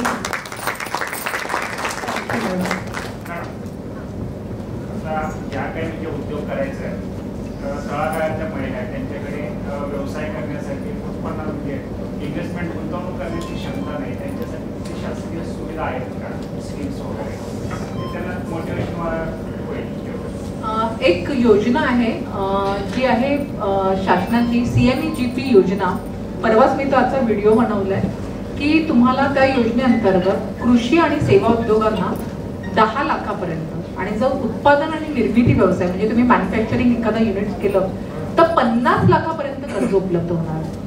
पण ह्या योजनेची आणि त्याच्यामध्ये अजून सांगते वयोगट म्हणजे कुठलाही महाराष्ट्रातील जो रहिवासी आहे तो या योजनेसाठी पात्र आहे. तो 18 ते 45 वयोगटातला असावा आणि महिला आणि मला असं वाटतं महिला आणि अपंग आणि माजी सैनिक यांच्यासाठी वयाची अट सुद्धा शिथिल केली. 45 वयापर्यंतची महिला त्या कर्जासाठी पात्र आहे. गरज आहे तिने ते डॉक्युमेंट्स प्रॉपर करण्याची. आणि दुसरं काय होतं माहिती का, लोन का सँक्शन होत नाही ते मी सांगते. मी जो व्यवसाय करणार आहे त्याचा माझ्याकडे आराखडा नसतो. माझ्याकडे माझ्या व्यवसायाचा प्रकल्प अहवाल म्हणजे प्रोजेक्ट रिपोर्ट असायला पाहिजे की मी आता हा जर समजा हँडलूमचा व्यवसाय करतो तर 5 वर्षात मी त्याचा 10 लाख टर्नओव्हर करेल, 20 लाख टर्नओव्हर करेल, 25 लाख टर्नओव्हर. ह्याची तुमच्याकडे प्रॉफिट अँड लॉस अकाउंट किंवा एक प्रकल्प आवाज ज्याला प्रोजेक्ट रिपोर्ट म्हणतो तो प्रोजेक्ट रिपोर्ट तुम्हाला बनवता आला पाहिजे आणि तो आधी रफ तुम्ही बनवला पाहिजे आणि मग CA कडून बनवला पाहिजे. तर बऱ्याच अशा महिला उद्यम निधी योजना आहेत, महिला बचत गटांसाठी योजना आहेत. बचत गटांना अगदी 4% व्याजदराने कर्ज मिळतं. त्याच्यानंतर तुम्हाला जसं सांगितलं 10 लाखापर्यंत कर्ज उपलब्ध आहे, 50 लाखापर्यंत कर्ज उपलब्ध आहे. बऱ्याच योजना आहेत. पण त्या योजनांसाठी मी म्हटलं ना आधी प्रोजेक्ट रिपोर्ट आणि कुठल्याही व्यवसायाचं प्रशिक्षण ते घेणं खूप आवश्यक आहे. प्रशिक्षण घेतल्यानंतर त्या प्रशिक्षणामध्ये तुम्हाला उद्योजक म्हणून घडण्यासाठी काही वेगवेगळ्या प्रकारचे ट्रेनिंग असतात की उद्योगाला कसं सामोरं जायचंय, त्याच्यात आलेले प्रॉब्लेम कसे सॉल्व्ह करायचे, ते ट्रेनिंग सुद्धा तुम्हाला उपलब्ध असतात. ते ट्रेनिंग घेऊन तुम्ही स्वतःला आणखी सक्षम करू शकता. मॅडम, मी व्यवसाय चालू केला. त्या व्यवसायामध्ये नुकसान होतं म्हणून जे धाडस माणसात निर्माण होत नाही, भीती निर्माण होतं. ते भीती कशा पद्धतीने घालवायचं. कुठलाही व्यवसाय चालू करताना नुकसानच होईल असं जे निगेटिव्ह मनात बसतं बऱ्याचशा लोकांना, धाडस होत नाही ते. आणि कर्ज घेतला, बँकेतले कर्ज घेतलं 5 लाख रुपये, कर्ज नाही निघालं, EMI नाही निघालं, व्यवस्थित धंदा नाही चाललं, मी खड्ड्यात गेलो, असं जे धाडस जे कमी होतं मग त्याच्याबद्दल आम्हाला मोटिवेशन करायला. म्हणजे नुकसान भीतेच माणूस धंदा करायला मागबळ होते माणसं. कशासाठी होते ते सांगा. काय होतं मी तुम्हाला जसं सांगितलं, मराठी मनाची मानसिकता काय माहितीये का, बाबा रे खूप शिक, चांगला मोठा हो आणि चांगल्या पगाराची नोकरी धर. त्यामुळे आपण नेहमी सिक्युअर्ड गोष्टीकडे इतके आकर्षित होतो ना की आपल्याला ना आयुष्यात ना इन्सिक्युरिटी नको असते. आपल्याला काय वाटतं जाऊन त्यांना आपलं 9 ते 6 मध्ये काम करून आपल्याला महिना 10,000 मिळतात ना, तर मी 50,000च्या मागे जाऊन हे 10,000 पण माझे जातील. तर ही जी मानसिकता आहे ही बदलवण्याचं म्हणजे तुम्ही म्हणता भीती, तर मी सांगेन की तुम्ही अपयश येऊन यशस्वी झालेल्या यशस्वी उद्योजकांच्या यशोगाथा वाचा. आणि एकच सांगायचंय, कुठलाही माणूस हा अपयशातूनच यशाकडे जातो. कुठलाही माणूस यशस्वी यशस्वी यशस्वी असं होत नाही. सचिन तेंडुलकर सुद्धा किती वेळा हिरोवर आऊट झालेला आहे.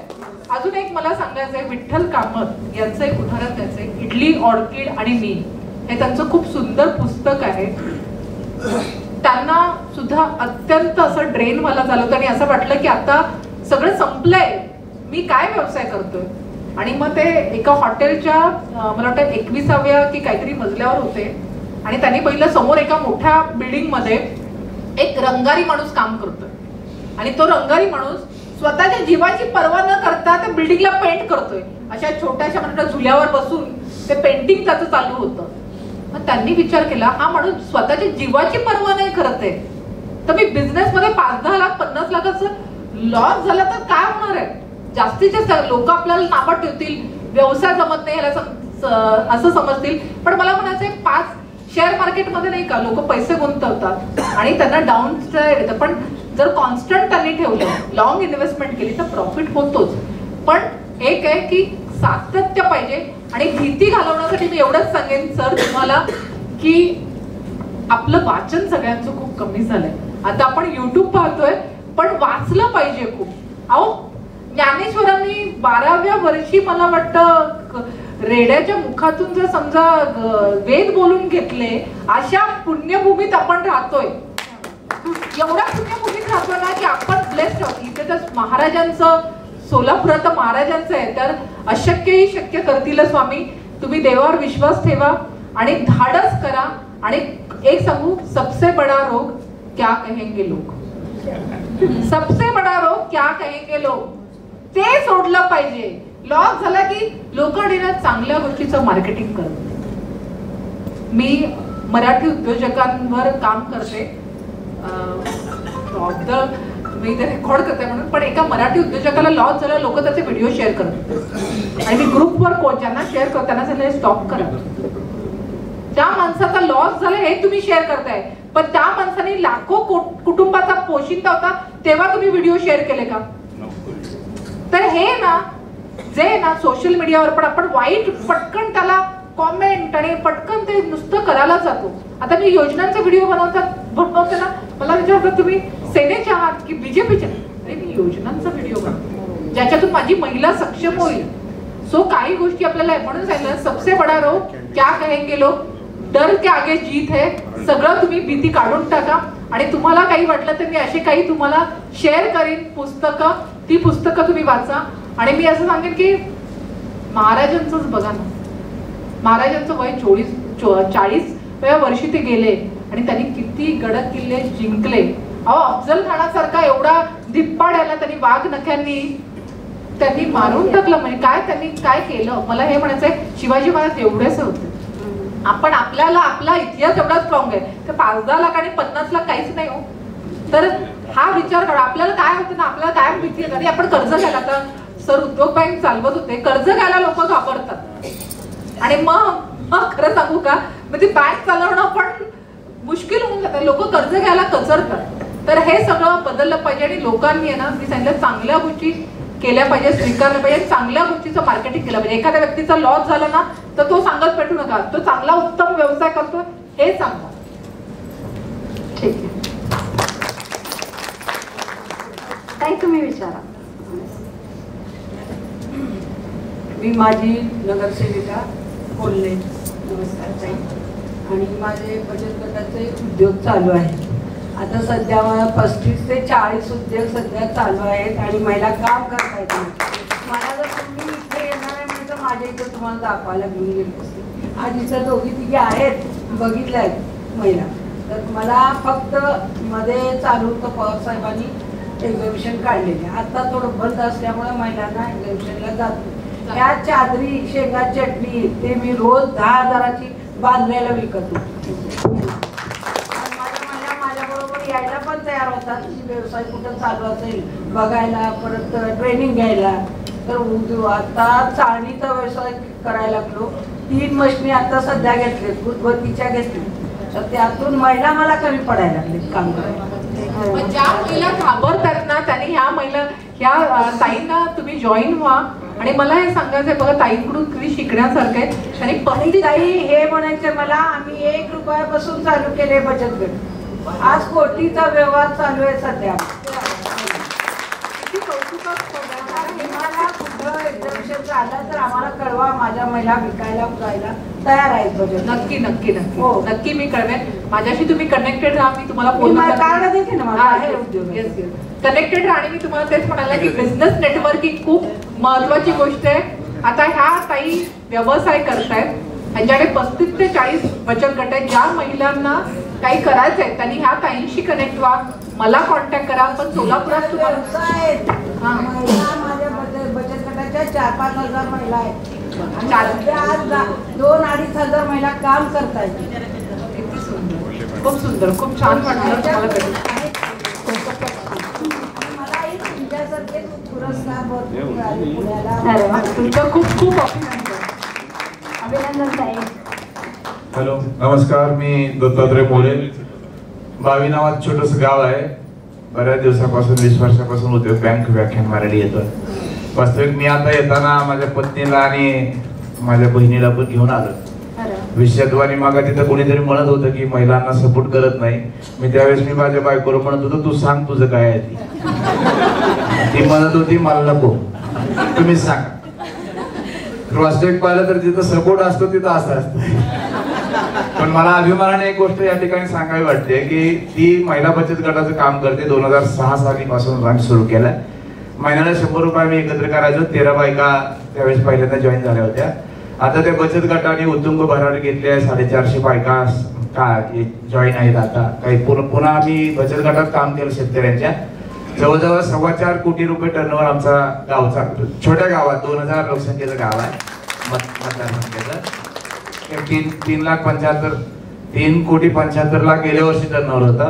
या वर्षी त्याच्यापेक्षा अधिक झालाय. पण मला तुम्हाला विचारायचं काय की ग्रामीण भागातल्या प्रत्येक उद्योगाला उद्योजक व्हावा. एखादा तरुण बाहेर पडल्याच्या नंतर कुठेतरी नोकरीला लागण्यापेक्षा उद्योगात त्यांनी उतरावं आणि महिलांनी उद्योगात उतरावं यासाठी प्रकर्षाने प्रयत्न आम्ही गेले अनेक दिवस करतोय.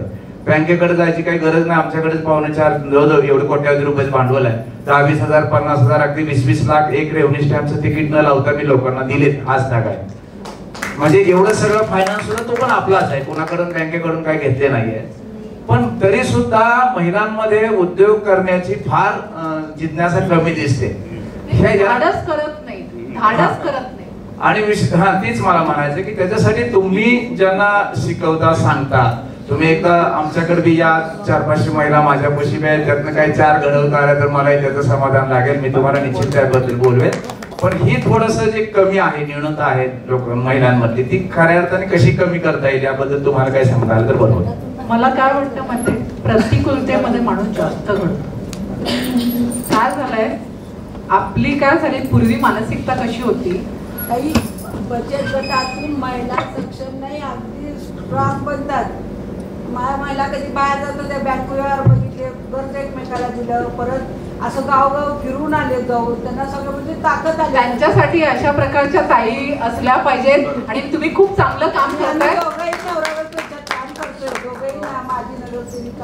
अच्छा, खूप छान. मला हे सांगायचं तरी पण काय होतं बघा, मला इझिली सगळं मिळायला लागलं ना, मला सगळं मला आता घरी मिळतंय 10-20 हजार 25 हजार, काय होतं मग मी कशाला श्रम करतो. कधीतरी प्रतिकूलता सुद्धा येणं खूप आवश्यक आहे. आणि प्रतिकूलतेपेक्षा मला कायम असं वाटतं की मी स्वतः कोण आहे हे बाईने ओळखलं पाहिजे. मी ह्यांची पत्नी आहे, मी ह्यांची मुलगी आहे, मी ह्यांची बहीण आहे. ह्यापेक्षा आज या ताईंची स्वतंत्र ओळख, आज या ताई इतकं सुंदर अँकरिंग करतात, ह्यांची स्वतंत्र ओळख आहे. आज इथल्या बऱ्याच स्त्रियांची स्वतंत्र ओळख असेल, अशी माझी स्वतंत्र ओळख असावी असा विचार असायला पाहिजे. आणि हा विचार असेल तरच आपण काहीतरी धडपड करणार. नाही तर जाऊन दे ना, मी कम्फर्ट झोन मध्ये माझं चांगलं चालू, मी कशाला काय करू. मला एक सांगायचंय, आपल्याला ना 84 लाख योनीतून मनुष्य जन्म मिळालेला आहे. आणि त्या चंदनासारखं झिजलं पाहिजे. ह्या शरीराचं सोनं नाही होणार आहे. जाता जाता असं काम केलं पाहिजे की आपल्यामुळे ऍटलिस्ट 4 बायका किंवा 4 पुरुष किंवा 4 मुलं आयुष्यात उभी राहिली पाहिजे. तो की फक्त मला फायनान्शियल फ्रीडम मिळालं पाहिजे, मला पैसा मिळाला पाहिजे. तुम्ही चांगला बोलताय किंवा तुमचा चांगला अभ्यास आहे किंवा तुम्हाला काही चांगलं जमतंय, तुम्ही चांगलं गाताय किंवा तुम्हाला छान पुरणपोळा बनवत, 4 बायकांना शिकवा ना. आपण काय करतो, जाऊन दे रेसिपी पण सांगत नाही. अरे रेसिपी सांगत नाहीत, मला कळत नाही ती मला सांगा, ह्या ताईंनी भेंडीची भाजी बनवली, मी बनवली आणि ह्या ताईंनी बनवली, प्रत्येकाची वेगळी होणार. तरी आपण रेसिपी सांगत नाही, तिला उगाच क्रेडिट मिळेल. ज्ञान हे दिल्याने वाढतं. मगाशी मी सांगितलं, जे तुम्हाला हवंय ते तुम्ही निसर्गात दिलं पाहिजे जास्तीत जास्त लोकांना. आणि दुसरं म्हणजे ते म्हणाले की आता की आम्ही एवढं सगळं करतो, आपल्या 4.5 कोटीचा 4.25 कोटीचा टर्नओव्हर झाला, तरी बऱ्याच महिला, आणि महिला लाजतात का हो, नवऱ्याशी म्हणतात लाजतात का. मग आम्ही काय, आमचं जे माहेर असतं ना तिकडचा सगळा बाना बिना आम्ही बाहेर काढतो. मला हे सांगायचंय, तर स्त्रियांनी हा जो लाजरा स्वभाव आहे की आपण भेटत नाही, बोलत नाही, कुणाशी मध्ये मिसळत नाही, आपण कामानिमित्त भेटू, बोलू शकतो, मिसळू शकतो आणि स्वतःची स्वतंत्र ओळख. सावित्रीबाई फुले, अहिल्याबाई होळकर, राजमाता जिजाऊ, राणी लक्ष्मीबाई. मी एक मूवी बघितला आता काही, डॉक्टर आनंदीबाई जोशी, भारतातील पहिला महिला डॉक्टर. तुमच्यासारखंच गोपाळ जोशींनी इतका सपोर्ट केला आणि शेवटी बायकोच्या पाया पडले. केवढा मोठा उदार मताचा, किती मोठ्या मनाचा तो पुरुष असावा. मला हे सांगायचं की तुम्ही म्हणताय की सपोर्ट सिस्टीम ना, आजच्या काळात तुम्हाला ही सपोर्ट सिस्टीम आहे आणि ह्याचा विचार तुम्ही केला पाहिजे. आणि मगाशी बघा किती डिफरन्स आहे. त्या सांगतात सपोर्ट सिस्टीम मिळत नाही, ते सांगतात सपोर्ट सिस्टीम आहे. तर जिथे सपोर्ट सिस्टीम नाही आहे त्यांनी मी म्हटलं ना, प्रतिकूलता तुम्हाला स्ट्रॉंग बनवते. मी या बिडी कामगार महिलांना भेटले ना तर मला असं वाटायला लागलं आमच्या मुंबईतल्या मला ना उगाचच मुझे डिप्रेशन आ गया, मुझे ये हो गया, मेरा बच्चा सुनता नहीं, मेरा हस्बंड मेरा कुछ सुनता. अरे काहीच नाही. ह्या महिला इतक्या विदारक परिस्थितीत जाऊन सुद्धा एवढ्या स्ट्रॉंग आहे. तर मला हे सांगायचं कणखर तेव्हा माणूस होतो जेव्हा सपोर्ट सिस्टीम नसते. तर दादा मी सांगेन की काही काळ तुम्ही जरा सपोर्ट सिस्टीम काढा म्हणजे ताई पुढे येतील. नमस्कार, मी सुभाष पाटील. पाटील अकॅडमी माझं कोचिंग क्लास आहे सोलापूरमध्ये. मी मॅथमॅटिक्स सब्जेक्ट शिकवतो. जे मी सांगली जिल्ह्यातून आलो, सुरुवातीला 2च विद्यार्थी होते. जे कॉन्फिडन्स ऑफ सक्सेस आपण इंडस्ट्रीज रिअल सक्सेस म्हणतो आपण. आत्मविश्वास फार महत्वाचा आहे. त्यातून आम्ही जे सुरुवात केलं, खूप हजारो विद्यार्थी घडले, मोठमोठ्या पदाला गेले. सगळं प्रॉडक्ट काहीतरी पाहिजे घरातलं. योगायोग म्हणायचं, फिजिक्स, केमिस्ट्री, मॅथ्स, इंग्लिश सर्व सब्जेक्ट जे स्टँडर्ड सब्जेक्ट आहेत. प्रत्येक कॉलेजला एक स्टँडर्ड कॉलेज आहे जे सोलापूरमध्ये नामांकित कॉलेज आहे. त्यात आमच्या घरातले एक खंड आहे. एक अभिमानाची गोष्ट आहे. सगळे standard subject, physics, chemistry, maths, English वगैरे सर. मला स्वतः मी मॅथमॅटिक्स शिकवतो. मी ते सर्व म्हणजे सुरुवातीला एक गरीब घराण्यातून आलेले शेतकरी कुटुंबाचे. मग आम्ही सर्वच शिकलो. आणि गावाकडे गावाकडं भाऊ एक असतो, तो शेती करतो. त्याला काय करायचं, मॅडमने उद्योगात सांगितलं. आता थोडं जर त्यावेळी लक्ष दिलं, कोचिंग सगळेच हँडल करायचे, ते सगळ्यांना सवय पडलं होतं. कारण का बिझनेस एकाच असलं, महिला शिकलं म्हणजे आई शिकली होती आमच्यातली 7वी पास त्यावेळची. तिने खूप काही आम्हाला सांगून गेले. महात्मा बसवेश्वरांचे, सीतारामेश्वरांचे, समर्थांचे वचनं सांगायचे. त्यातून आम्ही घडलो. हे घडायला सुद्धा आईचं खूप महत्व आहे. म्हणजे खरंच महिला शक्ती खूप सशक्त व्हायला पाहिजे जर आपण खूप पुढे जाऊ. हे सांगायचं, आम्ही जे तूर पिकवतो, तुरीचं जे बियाणे आहेत आमच्यात, भावाने प्रयोग केला, त्याचा आपण प्रचार आम्ही केलो. थोडं बोलता येतंय मला टीचर असल्यामुळे. मग काय झालं सर, ऍक्च्युअली त्यांनी जे तूर पिकवला, फक्त 6 महिने आम्ही ठेवायचो. 6 महिन्याचं पीक असतं तुरीचं. त्याच्यावर प्रयोग केलो, त्याचं छाटणी केलो आम्ही. प्रत्येक 100 दिवसाला एक तुरीचं पीक येऊ लागलं. म्हणजे इतकं त्याचं इन्कम सुद्धा आहे. स्टार्टिंगला 15 क्विंटल होते, नंतर 8 क्विंटल होते, नंतर तिसरा येणारा जो आहे तो परत 20 क्विंटलचा. या पद्धतीने मल्टिपल मध्ये त्याचं आपण घेतली. उसासारखं शेती करत गेलो. स्टार्टिंगला 200 रुपये किलो होतं, नंतर 300 झालं, आता 400 रुपये किलोला आपलं माझा भाव तो 400 रुपये किलोने विकतो. म्हणजे भावाला सुद्धा हा चांगल्या पद्धतीने हे करायला. हा प्रश्न यासाठी आता विचारतो मॅडम, जे आहे सुरुवातीला स्टार्टिंगला सांगितलं, त्याचा खोडवा घेणे हे कुठेही सक्सेस झालं नाही. ते सांगली जिल्ह्यामध्ये सुसलाद म्हणून गाव आहे, त्यामध्ये 1दा 2दा 3दा 5 वेळा आम्ही त्याचा खोडवा काढलेला आहे. आणि याचा सेंट्रल गव्हर्नमेंटने आपल्याला रजिस्ट्रेशन करून दिलेलं आहे. म्हणजे आपलं ब्रँडिंग आपण करू शकतो. मी टीचिंग मध्ये असल्यामुळं ह्याच्यामध्ये जास्त केलेलं आहे, पण ते शेतीमध्ये केलं नाही. त्याचं ब्रँडिंग कुठल्या पद्धतीने करायचं ते तुम्हाला नंतर तुम्ही गायडन्स करा. मला रजिस्ट्रेशन आहे आपला. म्हणजे मला वाटतं खूप म्हणजे हजारो शेतकऱ्यापैकी एक कुठं तरी रजिस्ट्रेशन सेंट्रल गव्हर्नमेंट कडून मिळत असतं. त्याला खूप काही हे आहे, त्याला म्हणजे अप्लिकेशन करावं लागतं, त्याला 2-2 वर्ष धडपडावं लागतं, मग तुम्हाला रजिस्ट्रेशन गव्हर्नमेंटचं मिळत आहे. त्यासाठी तुम्ही आम्हाला गायडन्स करावं. हे तुमच्या पद्धतीने एखाद्या मार्केटमध्ये म्हणजे आता या भारताचा म्हणजे अदर कंट्रीमध्ये पण जायला पाहिजे, त्या पद्धतीने तुम्ही गायडन्स करा. बिझनेसमध्ये आम्ही सुद्धा होतो. धन्यवाद.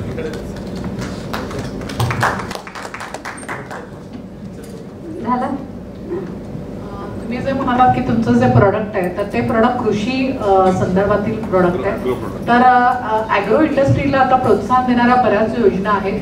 पहिलं, तुमच्या प्रोडक्ट संदर्भात अशा प्रकारचं उत्पादन देणारा कोणी तुमचा स्पर्धक आहे का आणि तो कसं काम करतोय ते पहा.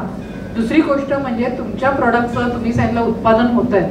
आता ते किती अंदाज नाही आला की कसं उत्पादन होत आहे. ते आता स्मॉल स्केल लेवलला आहे. तर ते लार्ज स्केल लेवलला नेण्यासाठी त्याचं तुम्ही ब्रँडिंग केलंय किंवा रजिस्ट्रेशन केलंय, पण अजूनही त्याच्यासाठी काय काय गोष्टी आहेत त्याचा अभ्यास करा. ॲग्रोवन नावाचं पेपर येतो, त्याच्यामध्ये कृषीविषयक माहिती असते, त्याचा स्टडी करा. दुसरं म्हणजे शेतीविषयी पण मोठी मोठी प्रदर्शनं भरतात पुण्याला मध्ये, त्या प्रदर्शनाला जाऊन या आणि तिकडे तुमच्या प्रोडक्टला कशी मागणी मिळेल, काय होईल याचा अभ्यास करा. आणि जागतिक स्तरावर म्हणजे तुम्ही जे म्हणताय की तुम्हाला त्याचा एक्सपोर्ट करायचा, त्याच्यासाठी एक्झिम लायसन्स मिळतं. एक्सपोर्ट इम्पोर्टचा एखादा छोटा कोर्स करा. मी पुन्हा सांगेन की तुम्हाला ज्यावेळेला तुम्ही जसं सांगितलंय की एज्युकेशन इंडस्ट्रीमध्ये 2 स्टुडंट पासून केलेला पसारा आज हजारो स्टुडंट तुमच्याकडे, तर सुरुवात ही छोट्यातूनच होते. पण मगाशी जसं मी म्हणाले संगत, तसं तुम्हाला कृषी ॲग्रो इंडस्ट्रीच्या ज्या असोसिएशन असतील त्या असोसिएशनशी निगडीत झालं पाहिजे, म्हणजे तुमच्या ह्या प्रोडक्ट संदर्भात मार्गदर्शन करणारा अचूक मार्गदर्शक तुम्हाला तिकडे मिळू शकेल. हा, नमस्ते. मी हनुमंत चव्हाण. साधारण 20 किलोमीटरवरती बिबीदार म्हणून गाव आहे. लोकमंगल फॅक्टरी बरेच जणांना माहिती असेल, ती माझ्याच गावात आहे, शुगर फॅक्टरी. तर मला प्रश्न तुम्हाला असा विचारायचा आहे. बिबीदारफळ गाव आहे, त्या गावामध्ये साधारणपणे 40 ते 50 बचत गट आहेत. ताईंचं नाव मी बऱ्यापैकी ऐकून आहे. रोज एका अर्ध्या तासात आमच्या गावातले 50% लोक सोलापूरमध्ये असतात, इतके जवळ आहे.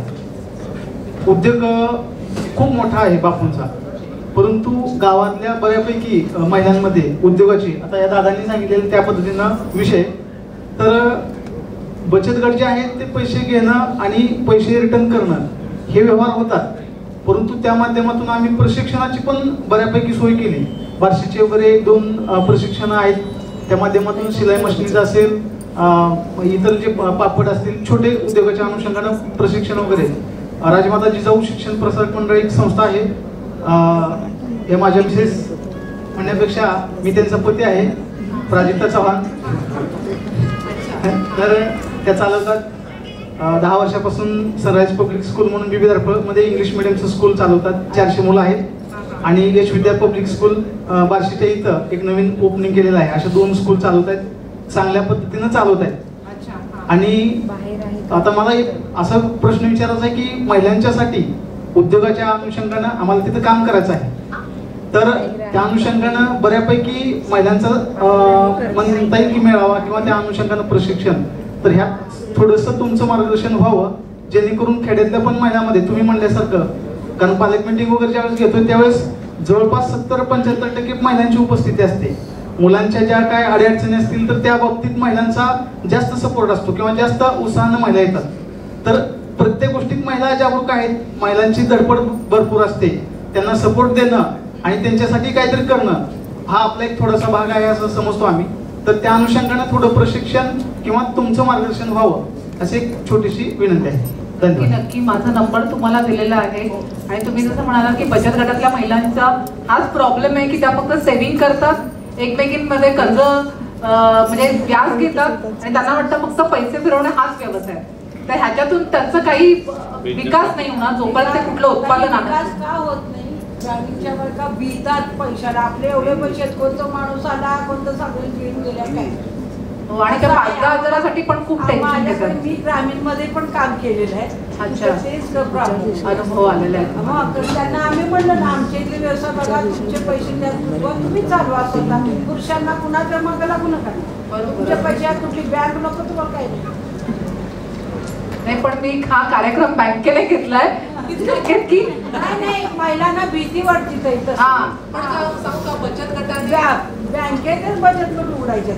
बँकेतच बचत गट उघडायचे आणि बँक आपण काही दुसरीकडे करत नाही, बँकेतच असतात. त्याच्याशिवाय त्यांना आता इतकी खात्री पडली आहे बँकवाल्यांना की महिला बचत गटाच्या बायका आपलं कर्ज बुडवत नाही. मोठा उद्योजक कदाचित बुडू शकतो, परंतु महिला बचत गटाच्या पण मला अजून एक सांगायचं आहे, महिला इतक्या सचोटीने वागतात ना, त्यामुळे त्यांना बँक सुद्धा कर्ज द्यायला तत्पर असते. मला ते येतात, घेऊन जावा म्हणतात. त्या काय बायका आमच्या पैसे आहेत ना, आम्ही कशात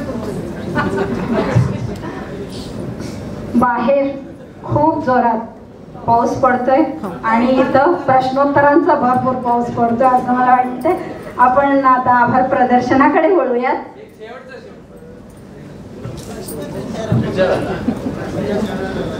मी आभार प्रदर्शन करण्यासाठी नमस्कार, मी नंदकिशोर अभिप, नॅचरल वॉलपेपर छोटासा व्यवसाय मी सोलापुरात चालवतो. पुढे या, थोडंसं पुढे या. आणि प्रश्न लवकर विचार. हा उत्तर आहे बर. छान. नमस्कार मॅडम, हा उत्तर म्हणजे तुमच्या ह्याच्यातलं इन्स्पिरेशन होऊन आलेलं उत्तर आहे. त्यामुळे प्रश्न विचारायचं धाडस करणार नाही. तर उद्योजकांना महत्वाचं जे आहे फंडिंग महत्वाचं आहे सुरुवातीच्या काळामध्ये. आणि आता तुम्ही जे बघितलं ते महिला विडी वर्कर वगैरे आहे, त्यांना 1000-2000 रुपये सुद्धा खूप मोठी गोष्ट आहे. मग अशामध्ये नवीन उद्योग सुरू करायचं म्हणजे काही अडचणी येतात. पण मी नॅचरल वॉलपेपरकडनं नंदकिशोर अभिव ह्या आमचे जे वॉलपेपर आहे त्याच्याकडून 5000 रुपये एक 4 ते 5 महिलांना जे नवीन स्टार्टअप करतायत त्यांना आम्ही देऊ. कशी काय असेल तर मी इथं अनाउन्समेंट करतो आणि इथले ट्रस्टी आणि यांना माहिती आहे नॅचरल वॉलपेपर. आणि सध्या अक्कलकोट रोडला गंगा टावरकडे आमचं शॉप आहे, तिथनं आम्ही ते फंडिंग तिथनं करू. 4 ते 5 पर्यंत आम्ही करू शकतो. 5000 रुपये एकाला. आणि महिला असली पाहिजे आणि नवीन स्टार्टअप असलं पाहिजे. आणि दिवाळीचं आता दसरा दिवाळीचं हे आहे काळ, त्यामुळे नवीन उद्योग ते 5000 मध्ये छानपैकी करू शकतात. धन्यवाद. आणि आणखी एक गोष्ट आता मला सांगायचंय, भरपूर पाऊस पडतोय. आपण उठून इथं तिथं भिजण्यापेक्षा आपण ताईंना आणखी 2-3 प्रश्न विचारूयात. नाही इथून नाही ते नाही का? ठीक आहे, मग आम्ही आवर्त घेऊ. येस. ज्या महिलांनी बाकीचे सगळे उद्योग सांगितले तरी आता अक्कलकोट स्वामी समर्थांच्या भूमीमध्ये एक मेहते मॅडम, अजून एक मल्लम्मा पसारे म्हणून मॅडम आहेत. ते उत्तम कोचिंग क्लास घेतात. त्यांच्यासारखं अक्कलकोटमध्ये कोचिंग क्लास नाही, सोलापूर जिल्ह्यामध्ये नाही, महाराष्ट्रामध्ये त्यांच्यासारखं कोचिंग क्लास घेणारे महिलांमध्ये कोणी नाही. हे तुम्हाला पाहायला मिळेल अक्कलकोटला गेल्यानंतर. ते तुम्ही पाहावं. कोणाला उद्योग जमत नाही, फक्त डोक्याचं काम आहे. चॉकपीस घ्यायचं, तुमचं बोर्ड असते तेवढंच काम आहे. बाकी इन्व्हेस्टमेंट काही नाही, फक्त डोकं पाहिजे तुमचं. एवढं जरी काम केलं त्यांचा, जर तुम्ही शिकून पुढे गेलात तर चांगलं महिला सक्षमीकरण अजून वाढेल. धन्यवाद. ताई, आज मला खूप खूप आनंद झाला. कारण काय सांगू, सोलापूरच्या विडी कामगारांविषयी ना तुम्ही खूप कौतुक केलं. आजपर्यंत इतकं कौतुक मी ऐकलेच नाही. त्यासाठी तुम्हाला आमच्या महिला असं म्हणतात, वळून या वेळी अस्वस्थाची वाटे, वळून या वेळी अस्वस्थाची वाटे, तीळ तीळ तुटे कामगार. हे अभंग वृत्त आहे. येतो अति उग्र, येतो अति उग्र तंबाखूचा वास, जीव कासा विस होई फार. बसून या सदा, बसून या सदा, जिझे पाठी कणा, व्यथा सांगू कुणा वाली नसे.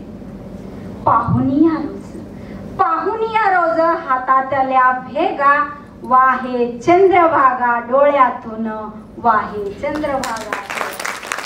अशी परिस्थिती असताना सुद्धा ती एकदम कणखरे कणखरे.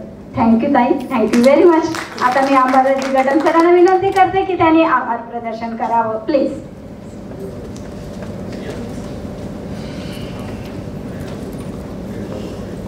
नमस्कार. सोलापूर औद्योगिक बँक आणि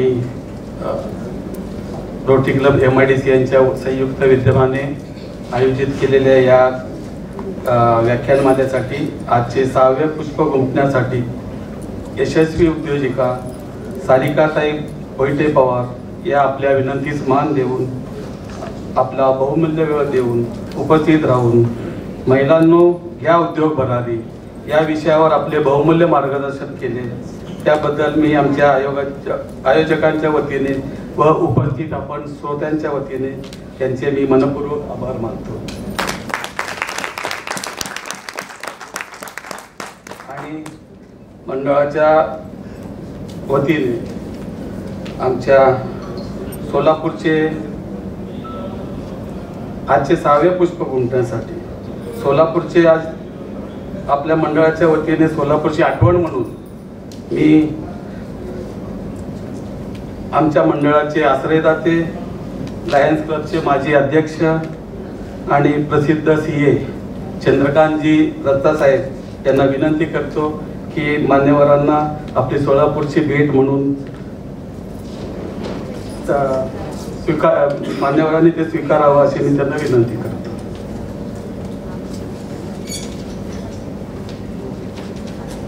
आहे.